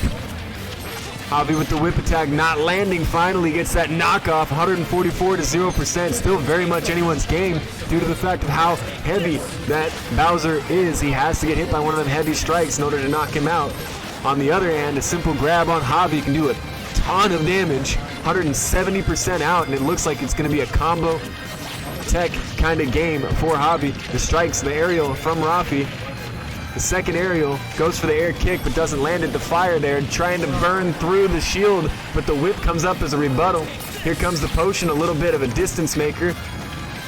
The tech from Rafi a little early and gets punished for it on the strike. The ranged attack coming in, and it's going to be the axe over the edge to a gripped Bowser. That takes game 2.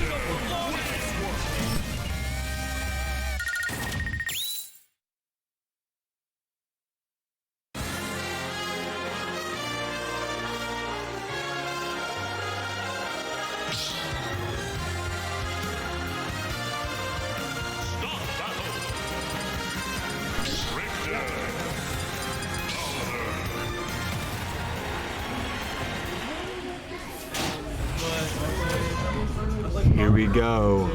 Game 3 out of a set of best of 5. The early range attacks coming from Richter. Richter with the tech. Rafi with the dodge. More and more aerial whip strikes coming from Javi as the potion actually lands in the air that time as well. Another aerial, another boomerang as Rafi is in a defensive posture with that shield, trying to get within range so he can punish with them big heavy strikes like that. That's going to be a 61-75% advantage there, slightly in his favor. Javi with the whips, those aerial strikes landing at a perfect range. And the uppercut at a perfect range to finish an early stock off of Bowser where it normally would not happen. That is very good use of that platform space. The grip coming in from Javiga. The potion, but it doesn't land. Upstrike from Rafi sends Javi flying, but Javi manages to get back on stage. The aerials and the down kicks coming into the shield. It's not going to be enough, and onto the platform he goes. A 2-2, an answer for that heavy vertical combo. An aerial, a whip strike, a potion, a ranged attack. The mix-ups are real as Javi tries to make sure that that combo is always set up for him to try and punish if Rafi misses a couple frames. Rafi looking for that shield in time to rebuttal. Does not happen. Instead, he gets hit by a second strike as he tries to get out of the shield, catches a potion to the face for no damage instead of it popping, catches the vertical strike, and the down shell comes, but into the shield of Javi, who is there using his ranged attacks to try and increase the odds of him getting that combo. Bowser with the claws, with the shell, with the vertical strike. The combo doesn't land true, but it does land heavy. Javi with that aerial strike again, sending out the range, throwing out the potion to follow. Here comes that axe again. The down strike into an up B into a potion immediately. Rafi going for that grab and invulnerability range, doesn't manage to get the exact frame that he needs, and Javi gets out of it, catches an aerial instead, throws the potion as a response. Rafi going for that long kick, instead goes for the down smash and doesn't manage to get the frames where he needed to. Looking like the up got teched through. Javi with the potion on top, Javi with the potion below. Here comes that axe strike, the combo is attempted. And the invulnerability frames as Rafi grabs the edge, gets him back on stage. The range still in Richter's favor. Throwing that potion a little bit too far that time as Rafi is sitting there with it bouncing off his head, catches another combo, but instead jumps up and sends his shell down in his place, catching Javi. Javi at 129% with 2 stocks left, trying to get that game 3 combo. Can he land it? The tech comes out from Rafi, dodges the damage. The horizontal strikes attempt again from Javi. This time does not work. He gets grabbed and sent. It is a 1-1 game. The stock advantage is gone. It's only a percentage advantage in Javi's favor as Rafi looks to try and take 1 game out of the 3. There goes the grab, the vertical strike, the combo, the aerial. Richter trying to get back into space and does. Starts to get his horizontal strength again. Gets a grab to send Bowser off stage. Tries to land the whip on the ground but doesn't get it. The aerial instead sends out the boomerang, which on its reversal manages to hit Rafi on the way down. The axe missed because of a tech, and Rafi able to move in with the claws, looking to get that simple grab, that simple damage. Instead catches a potion, and it's going to be a 3-0. Javi over Rafi. Rafi's going to have to battle it out in survival mode in losers. Almost.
All right, for those of us that are still waiting, we have in the grand finals, of course, Javi, but moving on to our losers bracket.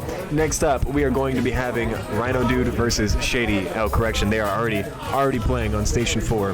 Rhino Dude versus Shady, losers quarterfinal, and Ant versus MI. MI still alive and kicking down at Station 3 losers brackets. The winner of those 2 games in losers quarterfinal will play in losers semifinal, and then the winner of that will play against Rafi in Rafi's survival round.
All right, y'all, while we are on a quick hiatus, I'm going to move the screen over and talk about what we've got coming up with Contenders this year. We've got Call of Duty tournaments, we've got Valorant tournaments, we've got Super Smash Brothers tournaments. We've also got summer camps. If you guys are interested in any type of, you want to learn how to play this game kind of stuffs, we got contender camps going on all summer long. If you're not in school but you need somewhere not to act a fool, this is kind of the place to be if you want to be safe and play games at the esports level.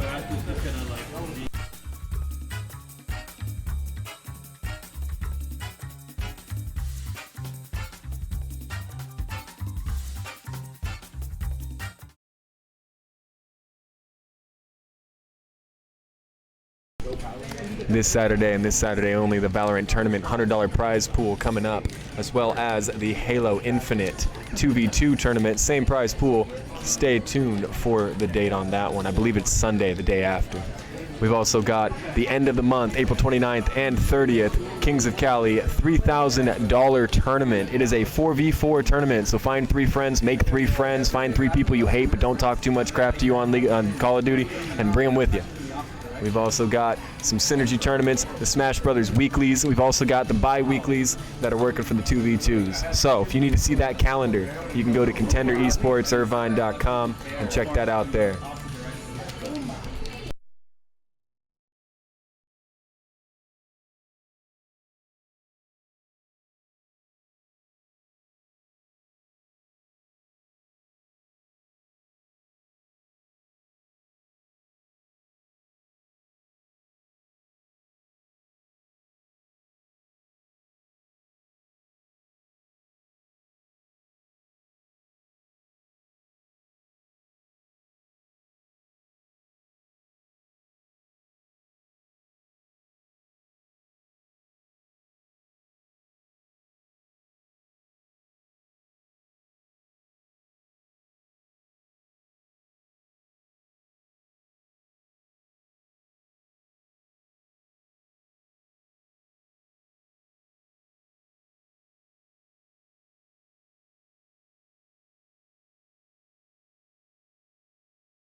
Looks like Shady is going to be moving on to losers semifinals between Shady and Rhino Dude. Shady stuck it out. Shady will be going against the winner of the bout between Ant and 5MI.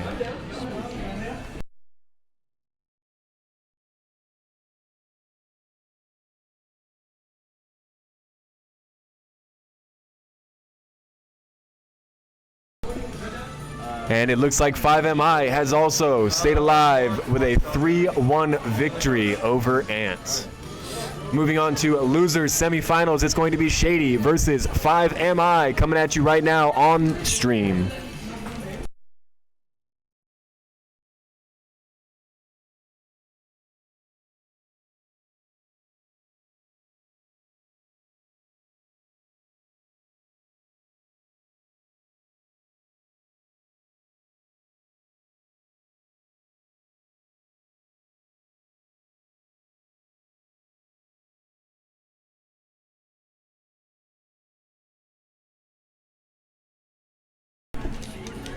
All right. Moving the names over so that we have on the left side of your screen, the right side of your screen, because our cameras are crossed, you are going to be seeing Shady. On the left-hand side, you're going to be seeing 5MI.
While they get set up, we're gonna try and adjust that camera so that MI actually has that on him.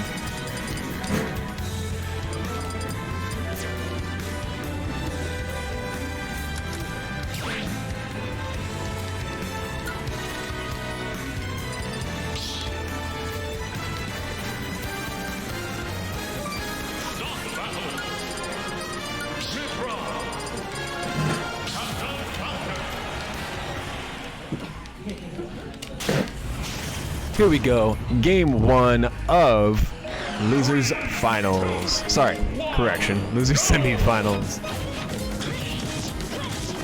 Losers Semifinals, game 1, 5MI versus Shady. Shady on the right-hand side of your screen, choosing to play Pyra Mithra, bringing the Mithra out first. 5MI sticking to that played and true Captain Falcon. Some nasty knees, some nasty leg kicks we've seen today.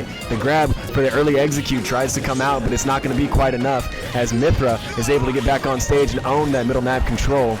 Trying to get that sword strike vertically, and does. Switches to Pyra to try and get some extra damage out. Catches it with a heavy sword strike, switches back and back again. The heavy damage doesn't land that time, and Captain Falcon is able to get his feet underneath him.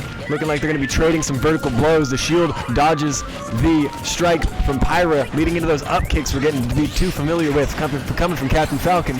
Captain Falcon with that turnaround doesn't quite catch, but he does manage to tech and get the tack in on Pyra. Pyra switching to Mithra and then back to Pyra for that vertical strike to take an early stock lead against 5MI. Mithra looking to continue those vertical strikes with the sword, and it's working quite well in Shady's favor. MI with the up kick, trying to get a second one. Gets the knock off stage and goes to try and finish the capitalization of it, but Mithra is sitting there with her side B saying, I got too many frames at the end of this that are still doing damage. MI able to get back on stage against the Pyra transition. Pyra throwing her sword too many times and ends up catching a knee in the process. MI looking to spike, doesn't manage to grab it, but the down strike from Shady does and turns into a grab, and now the edge guard situation has completely reversed and reversed again.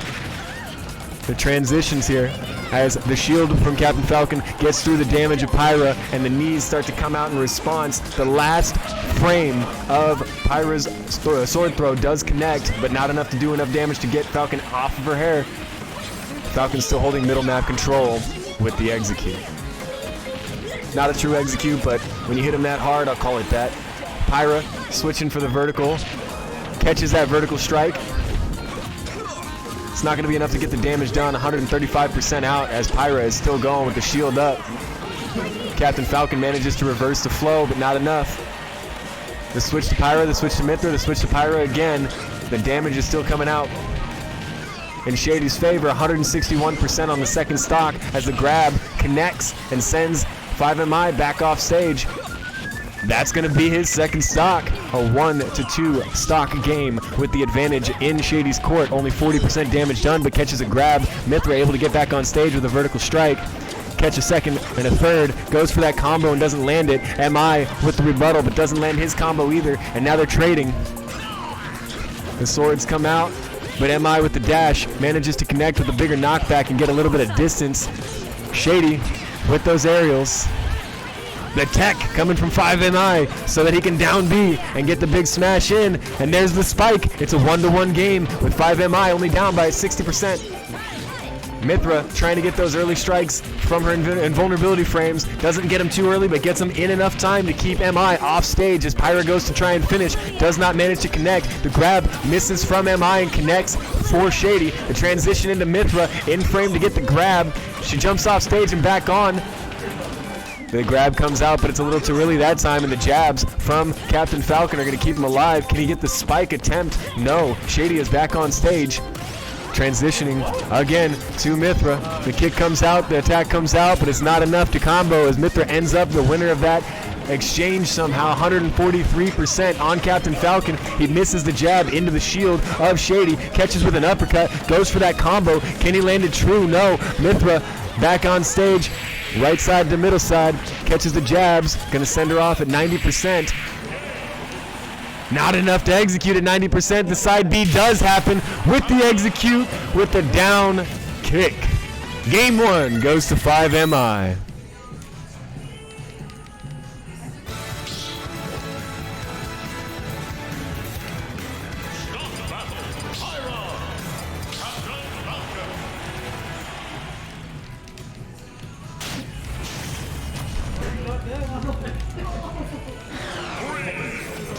And they're going to run it back very, very quickly on small battlefield. Here we go again.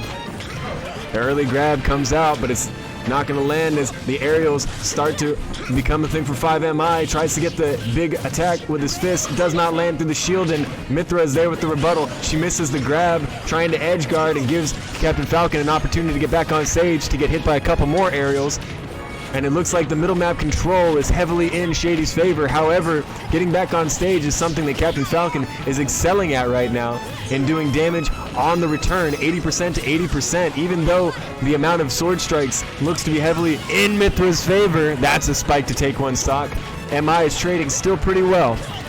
The kick comes out for 100% damage, trying to get a spike but doesn't land it. The invulnerability frames from Pyra as the knees from the grab send her back off stage. Here comes the up B, but it's not actually going to connect. The shield coming from Pyra. The aerial. And the reversal from 5MI as he sits there trying to edge guard against somebody already on it. Catches it, but not enough to get the combo. The tech puts Mithra in middle map control. Sorry, Pyra. Pyra goes for that. No, that is Mithra. Pyra goes for that double strike. Does not connect. Aerial as well. Aerial does connect. Gets some extra damage on the vertical. Hits it with a second strike. Captain Falcon with the shield catches another vertical, another vertical, another vertical, and the combos continue. And the held strike does not actually get to cast as Mithra is at 161% damage. Our third stock still intact.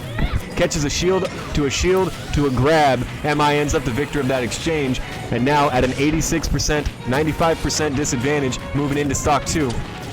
Here comes the tech from Mithra into a grab. The vertical throw, the vertical toss, misses the second one because there's just a few frames of distance between the sword and Captain Falcon. Falcon misses his grab. Her charge attack does not connect, but the kicks start to. MI above my Pyra Mithra, not exactly where he wants to be. It's where the majority of the damage today has come from. As the horizontal strikes start to come, the sword is going to beat the brawler on the reach, and it's going to send Captain Falcon to a one stock disadvantage. 53% damage done to Pyra Mithra. However, the 14% growing rapidly on 5MI.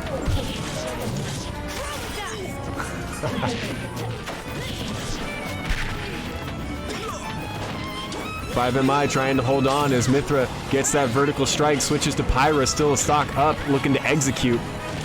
Able to get risky, but it doesn't matter. The platform game is going to give this game a 1-1 spread. Correction, this set a 1-1 spread. One game 5MI, one game 2 Shady. Moving into game 3.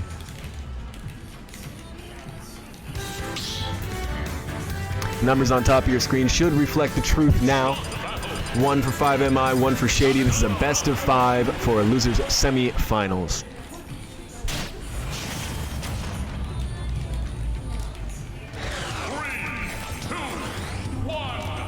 Just to recap on where we are in the brackets as we play, we have Shady versus 5MI. The victor of that is going to go against Rafi for losers finals. The victor of that is going to go against Javi for grand finals.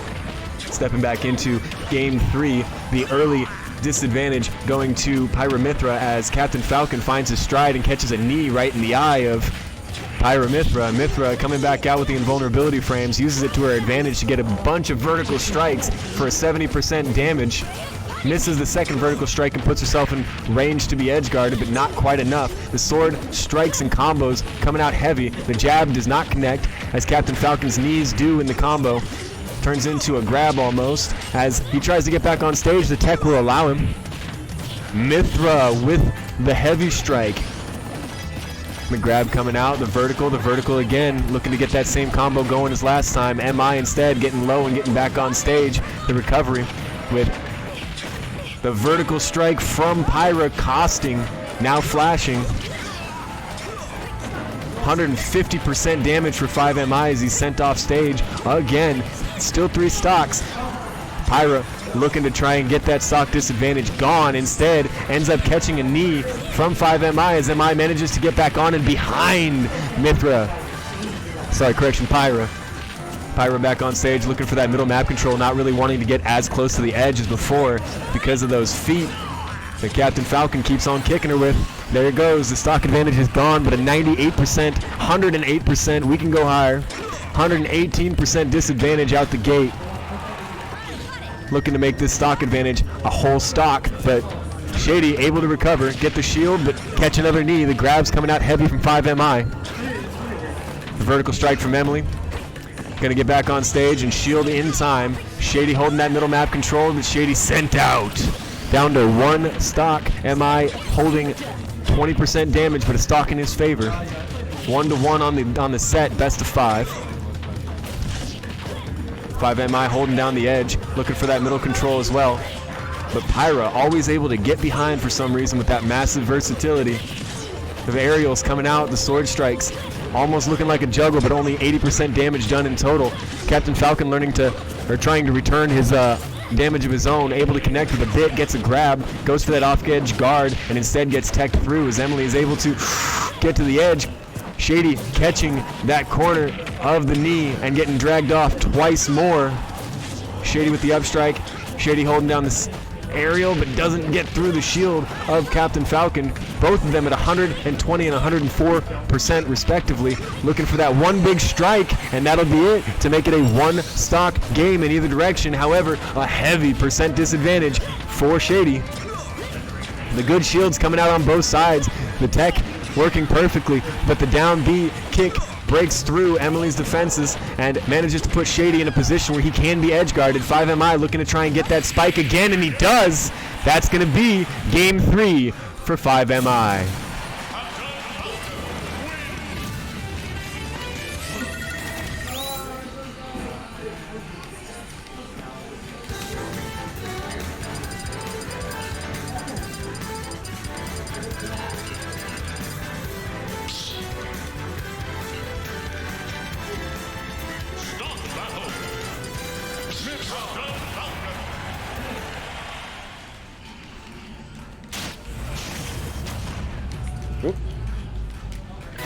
And here we go into game 4 at 5MI. One game away from moving on to losers finals against Rafi. Shady trying to hold on for 2 more sets in order to get himself back in the game. MI taking quick damage from Pyramithra, who comes out a lot more aggressively out of the gate this time and is able to close with and destroy pretty effectively, doing 86% damage, 92, 99, without even a rebuttal. That was 100% damage before Captain Falcon got his feet underneath him, and now that he has, it's time for him to do a little bit of work himself. Manages to get the dash, the aerial kick, but gets teched through the second kick. Manages to go for the grab, but catches a Pyra Sword on the way up. Another Pyra Sword. It's going to be a bunch of nairs coming out right the gate. The shield blocking MI blocking Shady's attempt to try and counter the jumps. And MI is going to send himself flying in order to execute Shady. 161% damage, so it's going to reset to a 0-0 for both players on 2 stocks. Captain Falcon with the ground slam, trying to get that a little bit of advantage off of a heavy starting disadvantage. And now that Pyramithra's sticks have slightly slowed down, as I say that, he catches the vertical. Shady trying to get it again, but instead runs into the shield. But as soon as that shield is gone, Pyra's first, second, and third frame actions are able to get those vertical strikes going again. The down B from 5MI finally coming out as he's able to jump away and get back onto stage. Pyramithra holding down that middle. Switches over to Pyra to go for the execute and lands it. It's going to be a 2-1 stock difference in advantage of Shady in round 4. Mithra with that vertical strike again, getting a little bit extra damage as much as possible. Lands that nair, going for that again. The vertical strike, the nair, the vertical strike, the nair. The shield comes out from 5MI, and this time it's enough, but gets teched on the back end and ends up slower than the swords again. Mithra starting to dictate the pace of the fight, instead getting teched by a reversal from 5MI, doing the same exact strat, the knock him up combo. The grab comes up. Pyra's able to grab, but not able to get back on stage. Is on the jump. The second up B catches 5MI's knee to the face and is sent off packing. Now the damage difference only at about 48% between the two players, both at 1 stock. MI 1 stock away from moving on. Shady trying to stay alive and hold that difference and win the next game to bring himself to the losers finals against Rafi. Here comes that Pyra strike, the Mithra save. Both are back on stage. And that's gonna go game. Shady 2-2 against 5MI. We are going to game 5 here in losers semifinals.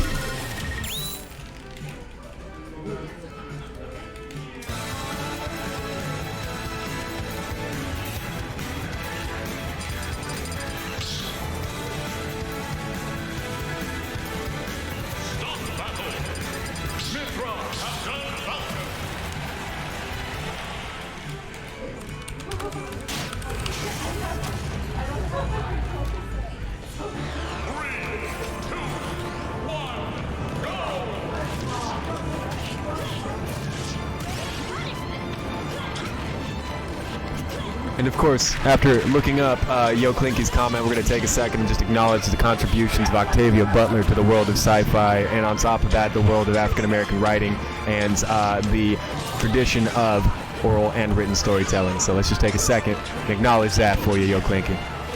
Moving back into Game 5, we've got 5MI going against Shady as Pyra Mithra. Manages to get that first stock off, but takes 100% damage in the process. It looks like Mithra trying to get the middle map control and hold it. Manages to get the stock off of 5MI. Now sitting at a 0 to 11% game. Very, very, very close as Mithra manages to get in that combo through the grab and tries to get that aerial again, but doesn't land it. Lands a nair instead into the shield, but one frame gets through it, and MI is sent with that knockback again. Tech's through. They're rolling through each other now. The combo goes in 5MI's favor. He goes for the spike. He's going to try and land it again, and he does. That's going to be a stock deficit in 5MI's favor. Here comes that nair from Mithra. Pyra looking to do a little bit of extra damage, instead gets shielded by 5MI, who's now jumping onto the platform trying to get the grab. The dodge back on, catches the sword from Mithra. The charged up hands do connect, doing a bit of damage, but it's not enough as Mithra is still controlling the middle of the map. A stock down, but percentage up. Goes for that final and does not manage to connect. MI is back through the defenses and trying to get a streak of his own. Manages to get that shoulder strike, the vertical strike, gets 73% damage. Just trying to get Shady into that position that even if he loses that stock, he's not going to win the fight. But Shady says, nope, I'm going to knock you out of here as quick as possible. Oh, no, catches the knee. The knee frame from 5MI to take game 5. MI will be moving on and will stay right here to play against Rafi next. Yeah, you saw him sit back down. He's like, damn, I need a drink.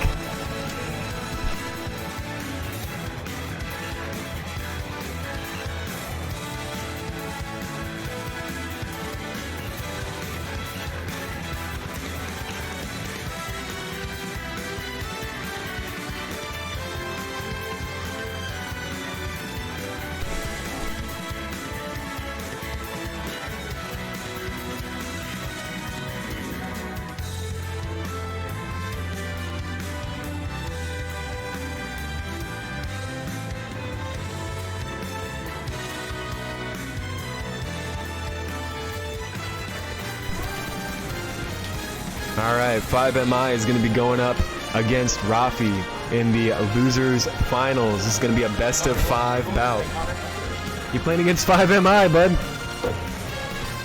You see what he says? He says nothing, just dead silent, and starts walking over. All right.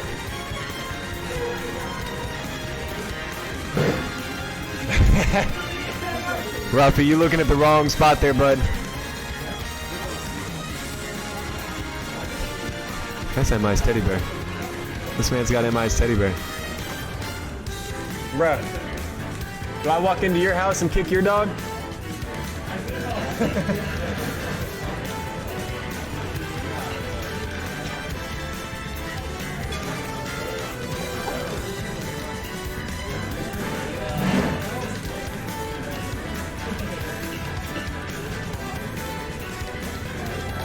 All right, we are going to move the names to reflect the game that we are playing. On your right-hand side of your screen now is 5MI because Rafi just dethroned him and took his teddy bear.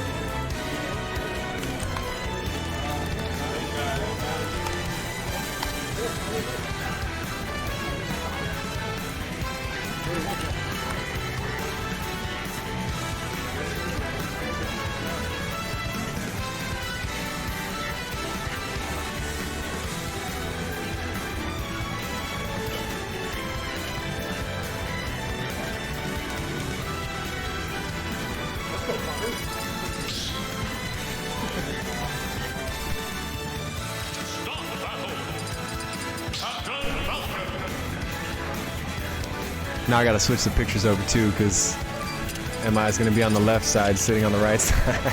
Here we go.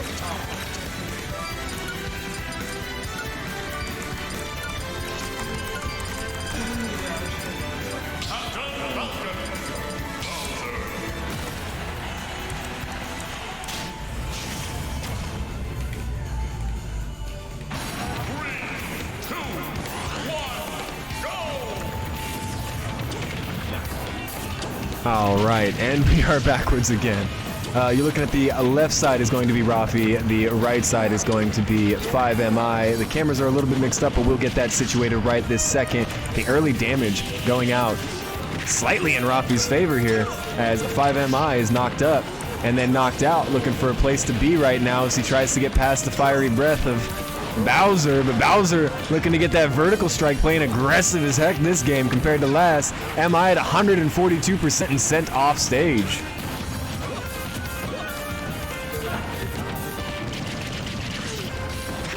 Invulnerability frames used well, but it's enough to keep Rafi off the stage at 62%, but one stock up. The uppercut at the edge of its range, followed by a small combo. The down spike not exactly landing. The leg starting to charge from 5MI, but let loose a little bit early. Imagine, or manages to catch a leg from 5MI. Images, manages, those are two words. Here comes the kick. The strike, the grab instead, and a shoulder to follow up from 5MI, who instead catches, a shell, and Bowser is able to grab back onto stage. The uppercut, the upper kick, and the upper kick combo coming out. This is something that 5MI excels at, is getting that 90-95% into the red mark off of that vertical. Doesn't actually have to finish then, just wants to put you in a position he can finish later if he needs to. There was a good shield coming out of there from 5MI as he manages to get back on stage, and now he's controlling the rebuttal here, but not enough. It's going to send him off, and he's going to paint the screen. Back at invulnerability frames, 0% to 140. The grab comes out from Bowser to put an early 25% down. The grab rebuttal turns, jab rebuttal turns into spikes and shells and a headbutt from Rafi. Revenge comes in quick from MI, who manages to send Rafi flying the 156% damage, enough to make him actually take knockback. He's able to get back on stage, but now he's playing the waiting game on whether or not he's going to be within range of 5MI, and he's not. And a couple of frames give MI the chance to come down and kick. Kicks into the shield that time. Rafi holding on to his shell, manages to perfect frame out of the grab and get MI right where he needs to be. Doesn't get the finish, but he's got him flashing as he walks patiently across the map. Almost catches the leg from Captain Falcon. Falcon jumping again into the grab, but Bowser was looking the wrong way. And gets vertical to 116% to 0% right now. The advantage heavily in Bowser's favor. However, these perfect kicks coming out from MI have the opportunity to get 75 to 90% damage in one combo as 66 goes out in that one. Bowser getting grabbed again, getting sent off. Looking for that middle map control. The kick does not manage to land, but oh no! It's not enough. He's still alive. The kick comes down and he manages to recover. 5MI trying to hold on to whatever he can in order to get back on stage. He's flashing red. 155% damage. Rafi just making sure he doesn't get teched right now. Staying close to the edge guarding, but not getting close enough that MI can get him on the upswing. Gives him just a little bit of space back to middle map control. MI takes advantage of it, gets him with the shoulder strike, but that's not going to be enough. And I would say somewhere around 412 yards on that home run. And we're going to go to game 2 with a game 1 advantage going to Rafi.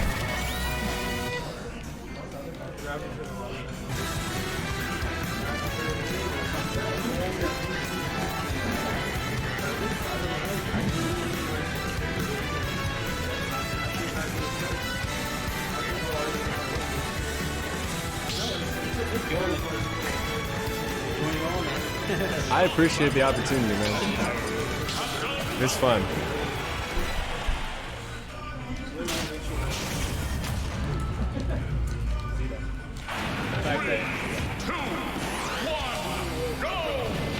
All right, we're moving into game 2. 5MI staying a little bit farther away from Rafi this time, not engaging as quickly, but still manages to get grabbed by that back shell into a headbutt, into an aerial combo.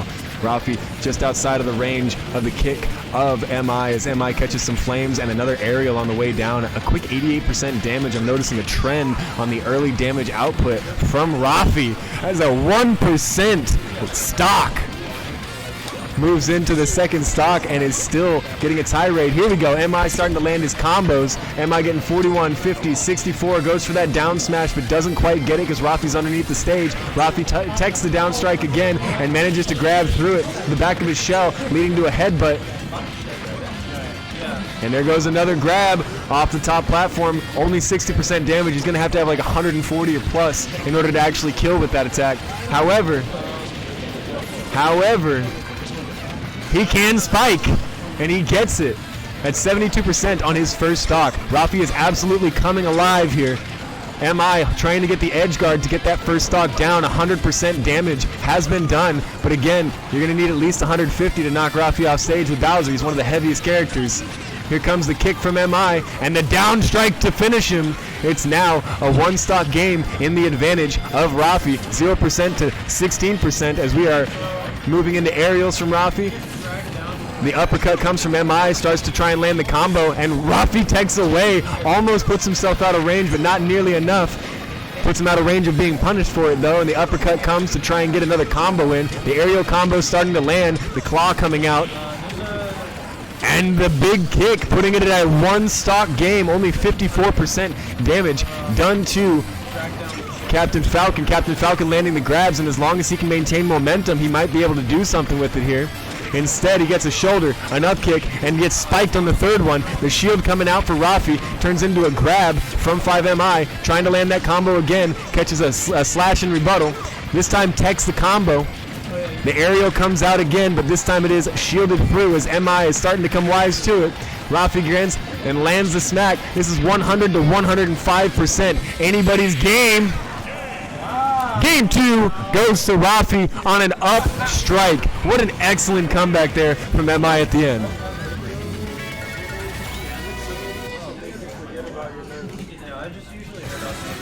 And the 2-game advantage is now swiftly in Rafi's court. 5MI needs to win 3 straight games in a row to stay alive in losers semifinals. Finals, losers finals.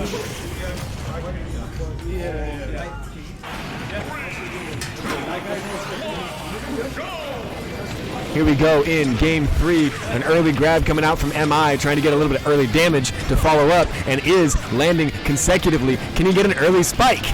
Everything early. No, the 72% damage reversed from last game. 100% done to Rafi before he gets the chance to rebuttal. But now that he does, 44% done very quickly.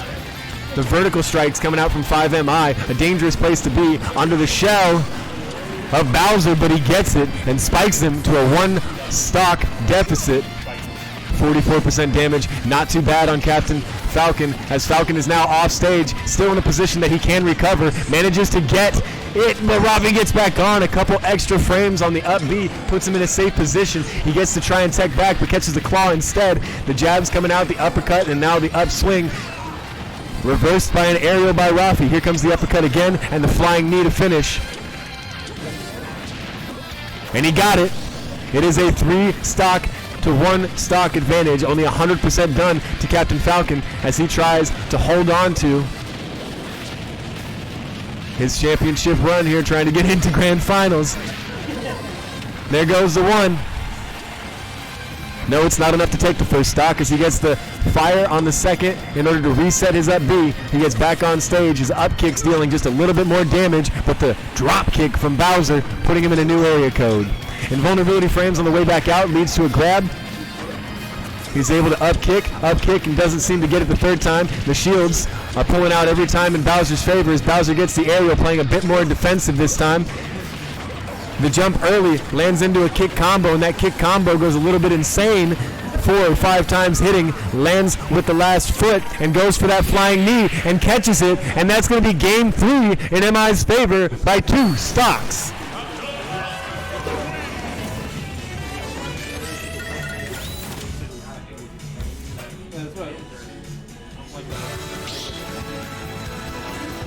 Moving into game 4 right now. Game 4 of Losers Finals. This is Rafi versus 5MI. The winner of this bout has to go for a double elimination for the winner, but not for the loser. Has to go against Grand Finals with Javi.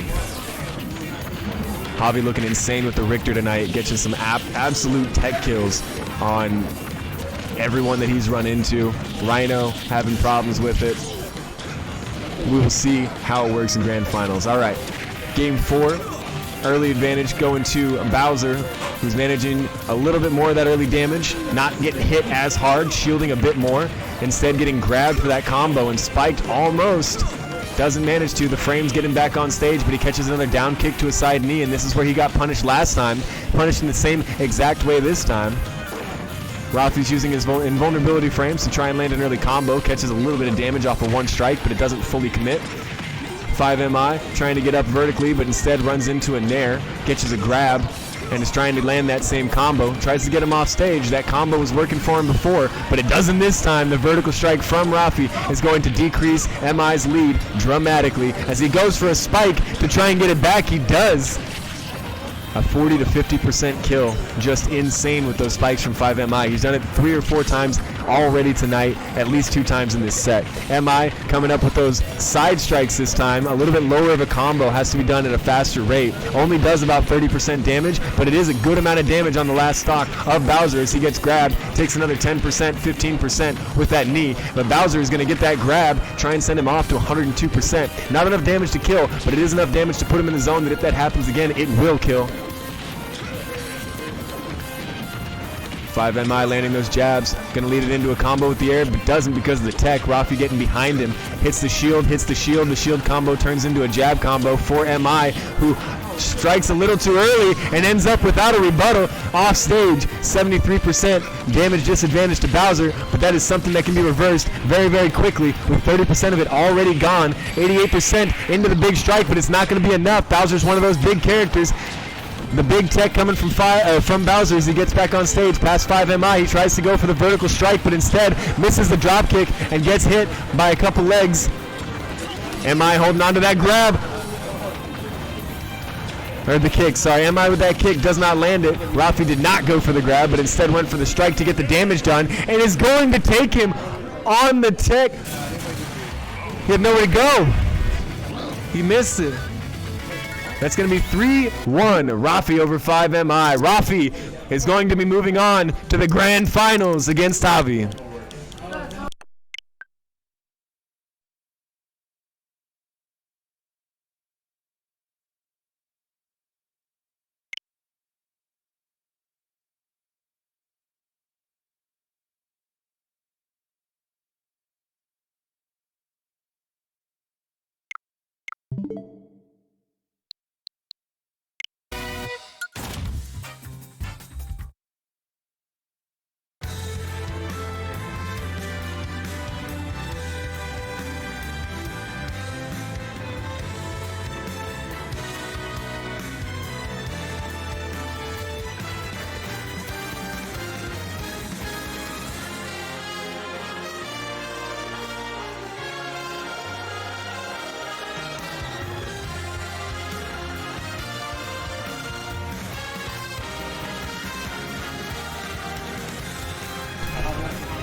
All right, Grand Finals are going to be coming to you live at Contender eSports in Irvine. Javi against Rafi. 2 names way too similar to not mess up on the regular, so please forgive me if I jumble this one dramatically. We're going to reset the scores. Rafi is going to be on, it seems, the left side of your screen, and Javi on the right side.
All right, it's going to be a quick 5-minute hiatus before we start grand finals. If you need to, this is the time. Grab a drink, grab a snack, use the restroom, then come back. I will see you all in 5 minutes.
All right, and we are back with the grand finals at Contender eSports Irvine.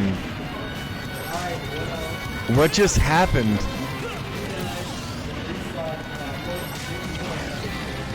What am I missing?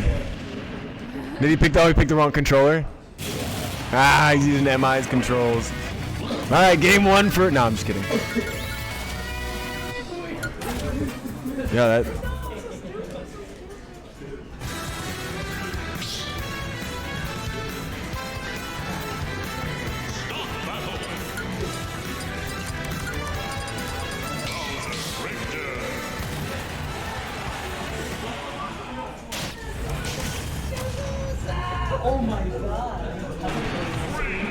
All right, this time it's live. Javi versus Rafi for the grand finals. Contender eSports Irvine Weeklies. Remember, the more people that are here, the more money is earned by these competitors. We had 23 competitors tonight.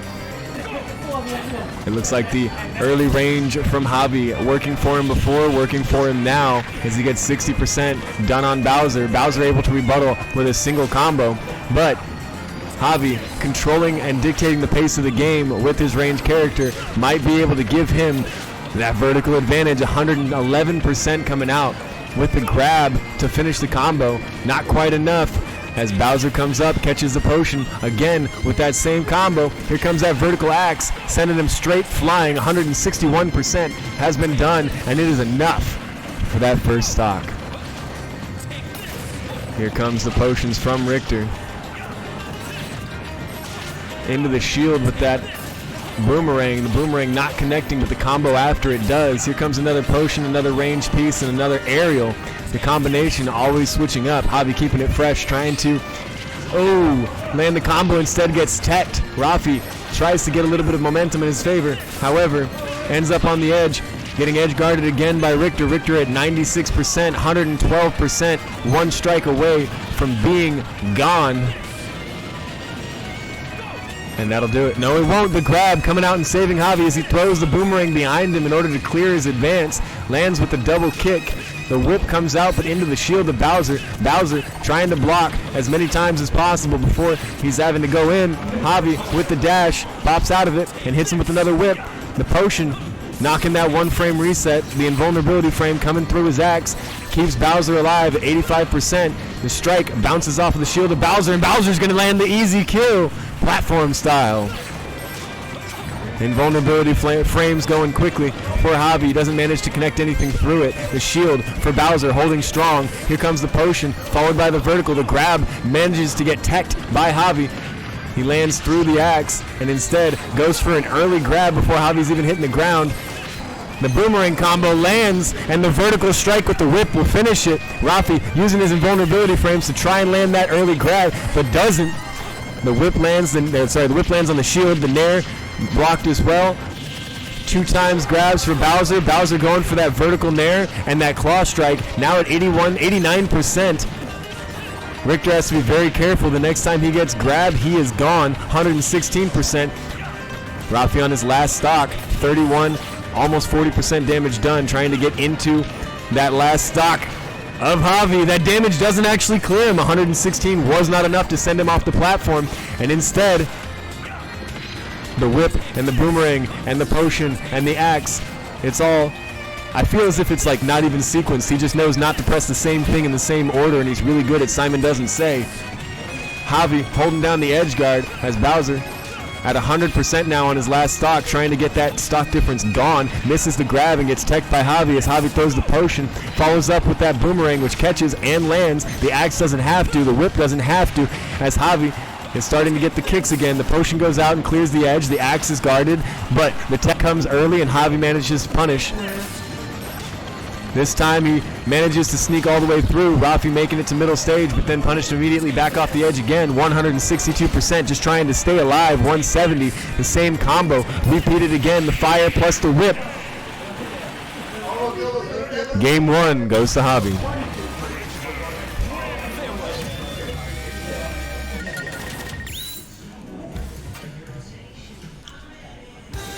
Game 1 goes to Javi. This is a best of 5, and if Javi manages to squeeze out those first 3 out of 5, we do not have to do a second set. He is our champion tonight. Rafi trying to hold it on, says he's got to win 6 times to make it tonight, and I think he might be able to do it. Moving into Incineroar, he changes up on Javi. The strategy changes. The grab comes out, the vertical strike combos in Rafi's favor as he fast falls in order to extend it. Lands it, doesn't manage to land the second one, and is now in a position at range where Javi wants him to be.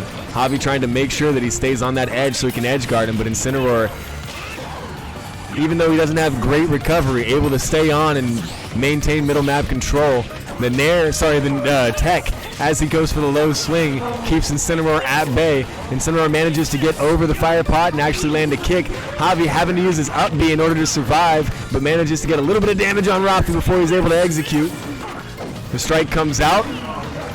The grab and off the ring, pushing him back across stage, or it would have been a finale. That is a stock off of Javi. Rafi at a stock advantage for the first time in this set. And he's landing the combos in order to extend that lead. He goes for that fast fall to extend and doesn't manage to get it that time, but manages to grab on the whip. Charged a little bit too long, a fraction of a second, and it costs him. Rafi shielding through the damage, but manages to get hit by the kick and into the fire that actually saves him. Wow. Javi with one of those fires actually saving Incineroar's life because the up B did not actually reach.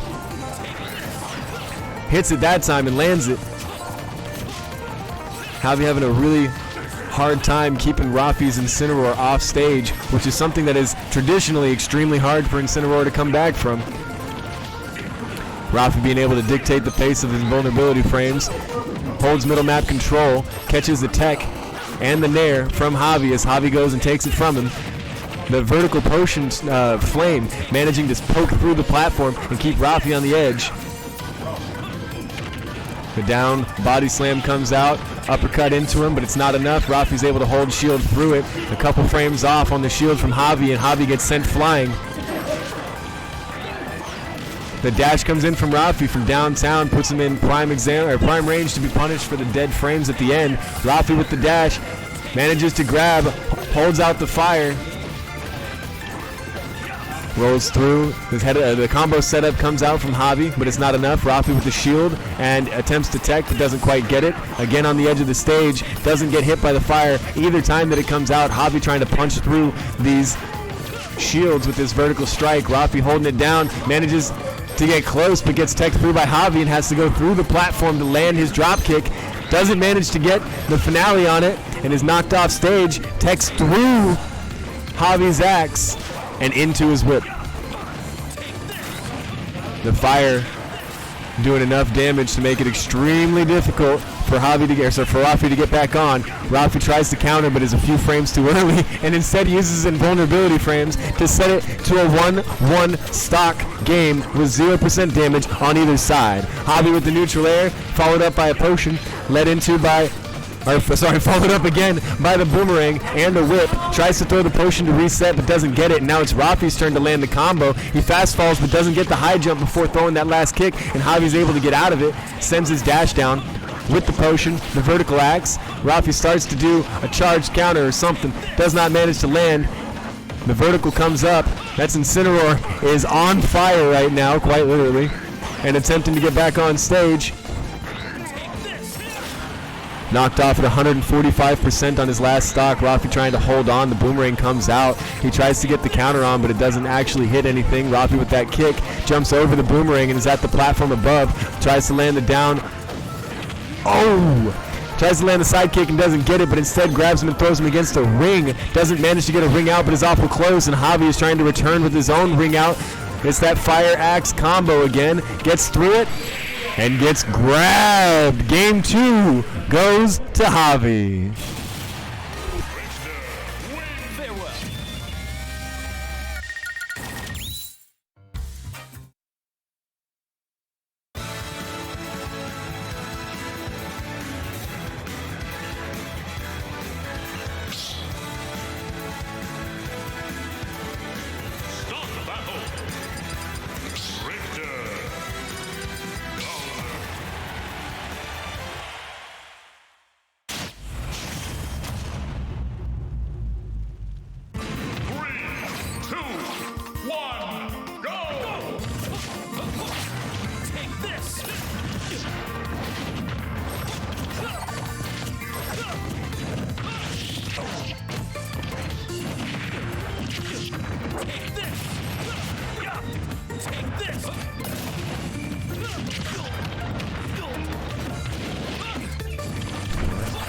All right, and we are live in Game 3. The damage difference very, very close, but managing to pop off in Bowser's favor early on. Damage at 100% now for Javi as he's managing to control the on-stage action for a second. Doesn't land the aerial, and it's back with Bowser getting over the potion and lands the drop kick to knock Javi to a one-stock deficit. Javi using his invulnerability frames to drop a potion underneath Rafi and lands it. Misses in his up B and instead shields through the strike, but manages to catch an aerial from Rafi. Second aerial, third, fourth claw. The fire comes out to try and set Javi off stage at least 100%, and it works. The tech coming from Rafi a little prematurely as Javi waits for it and then responds in kind. Rafi with the spin, trying to get off stage so he doesn't get caught by this fire. He is caught in an ever-loving web right now until Javi misses. You have to hit that every time or boom, down to one stock you go. 132%, 141, at a position now where Bowser no longer constitutes himself as a heavy and is instead catching the axe and going flying. Goes for that early down shell and makes it back on stage at 185%. Says, I'm not done yet, and he's coming back. Early tech is good for him as he manages to get back on stage. 218% now and still working it. The shield comes out. The shield comes out again. Javi at 12% damage done, 14% damage done after all of that. And we move into the second stock for Rafi. The combo setups are starting to work in his favor right now as Javi is looking to throw more boomerangs, more axes, more potions before hitting that neutral air. The grab, some reason misses. There's some sort of tech going on with the frames of Richter that are making those grabs after throwing miss. And that flame comes out, but it's not enough. The boomerang on the way back sets Javi up for a combo. He hits it with the up air, hits it with the up air again, and looks to make it a third, but doesn't quite get it. Sends the boomerang out. Edge guard's pretty damn good. And there goes Bowser into the fire again. 160% damage done. The technique on that one. Just throw, as he lands the majority of them. 85% done to Javi as he tries to bring this game back and try and end it all here. Bowser seeing if he has his own words to say about it. The thrown boomerang does not connect. The shield goes out for Javi and then for Rafi as Rafi responds with Michelle. Is it enough? The dropkick sends him off stage, and now it's time for Rafi to edge guard, and he doesn't quite land it, gets knocked off himself, and is in a position of playing with fire again. Catches the axe and is sent vertical. Javi below, throws up, doesn't hit through the shield. The boomerang goes to set up, and instead Rafi goes over it and over Javi. Here comes that boomerang again, followed by the pot of fire, expecting the in, but instead he doesn't get it, and he's going to be sent. It's not enough to kill him. He's still coming in for his grab. Javi managing to stay alive, throws out his fire, throws out a second one, and uppercuts to stay on board at 149% to 97%. Hits him with the back air with the whip, throws out the boomerang. Both of those connect with the shield and don't manage to get it, and Rafi's going to do it again. We're going to game 4.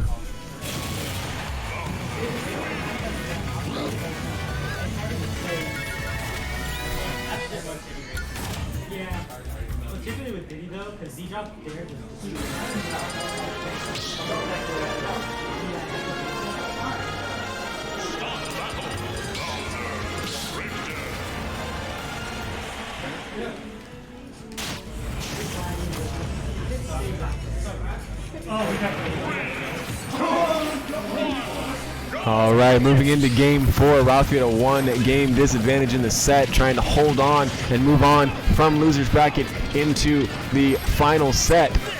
This is Grand Finals. Bowser on Pokemon Stadium against Richter, played by Javi. Javi has been controlling the range of the majority of the bouts that he's been in all night, but Rafi has just been sending people off stage left and right. This game's matchup going currently in the favor of Javi, an early 60% as he manages those air combos, air techs, and he's trying to get more and more of them on Bowser, who teched a bit too early there and got punished for it.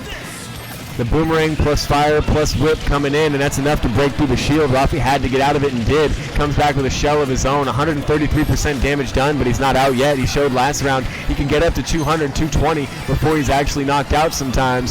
Here's 175%. To a strict 40 on Javi for that first stock. The fire goes out, and he's trying to land these perfectly distanced aerial strikes, these range strikes from the axe and from the fire potion to knock Rafi off stage and keep him gaining damage done. Instead, Rafi gets behind him on one, gets teched on the second attack, gets shielded through and teched on the third attack. Now at 215. Dodges through but gets thrown as he gets back onto stage. Javi still at that 40%, hasn't moved in a minute. The potion landing, the aerial, and the kick coming back. The shield on Javi starting to dissipate just a little bit, but managing that range combo. The boomerang pass, whip towards boomerang pass is the heavy character Bowser struggling to get the nair off, gets it, gets the drop kick, and has evened up the percentage total, but not the stock total. One stock down, looking to try and finish this one off of Javi. Javi with that combination with that potion whip combo, coming in with the dash, doesn't quite get it and then gets sent for it, but it's not enough damage to send him out. He's going to be able to grab back on. Needs to happen one more time for Bowser to take the stock. Bowser got about 100% damage on him before he's an insta kill as well. Sitting at 2 stocks to 2 stocks, and lo and behold, the damage differential is actually pretty close in knockback right now. The grab comes out against Bowser. Does not manage to hit him with the boomerang, but hits him with the fire pot and sends him flying.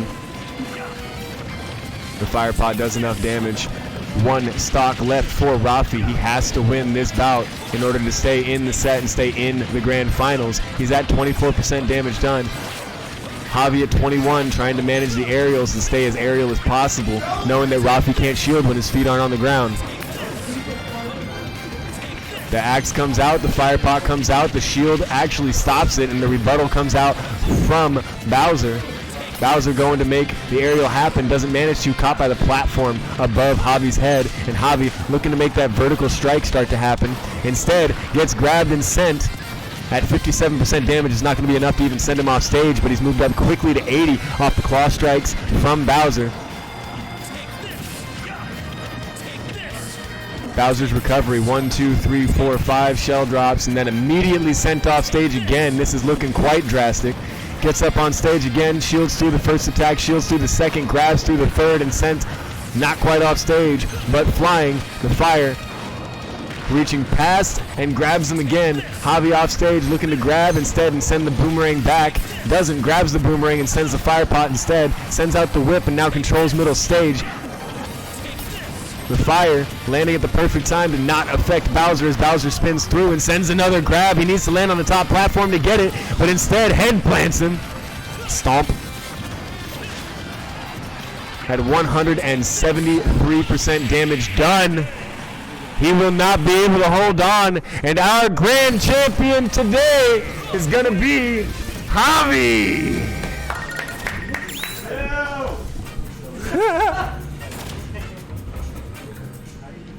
He say run it back? I know he didn't say run it back. All right, guys, that is going to do it. That is going to wrap it for Contenders eSports in Irvine tonight. That was a 3-1 victory. They're going to run it back. I'm going to leave the stream going, but that's 3-1. Okay, so we're done. I had to make sure I was not about to mess that one up. Looks like our first place winner tonight is going to be Javi. Our second place is going to be Rafi. Third place going to 5M.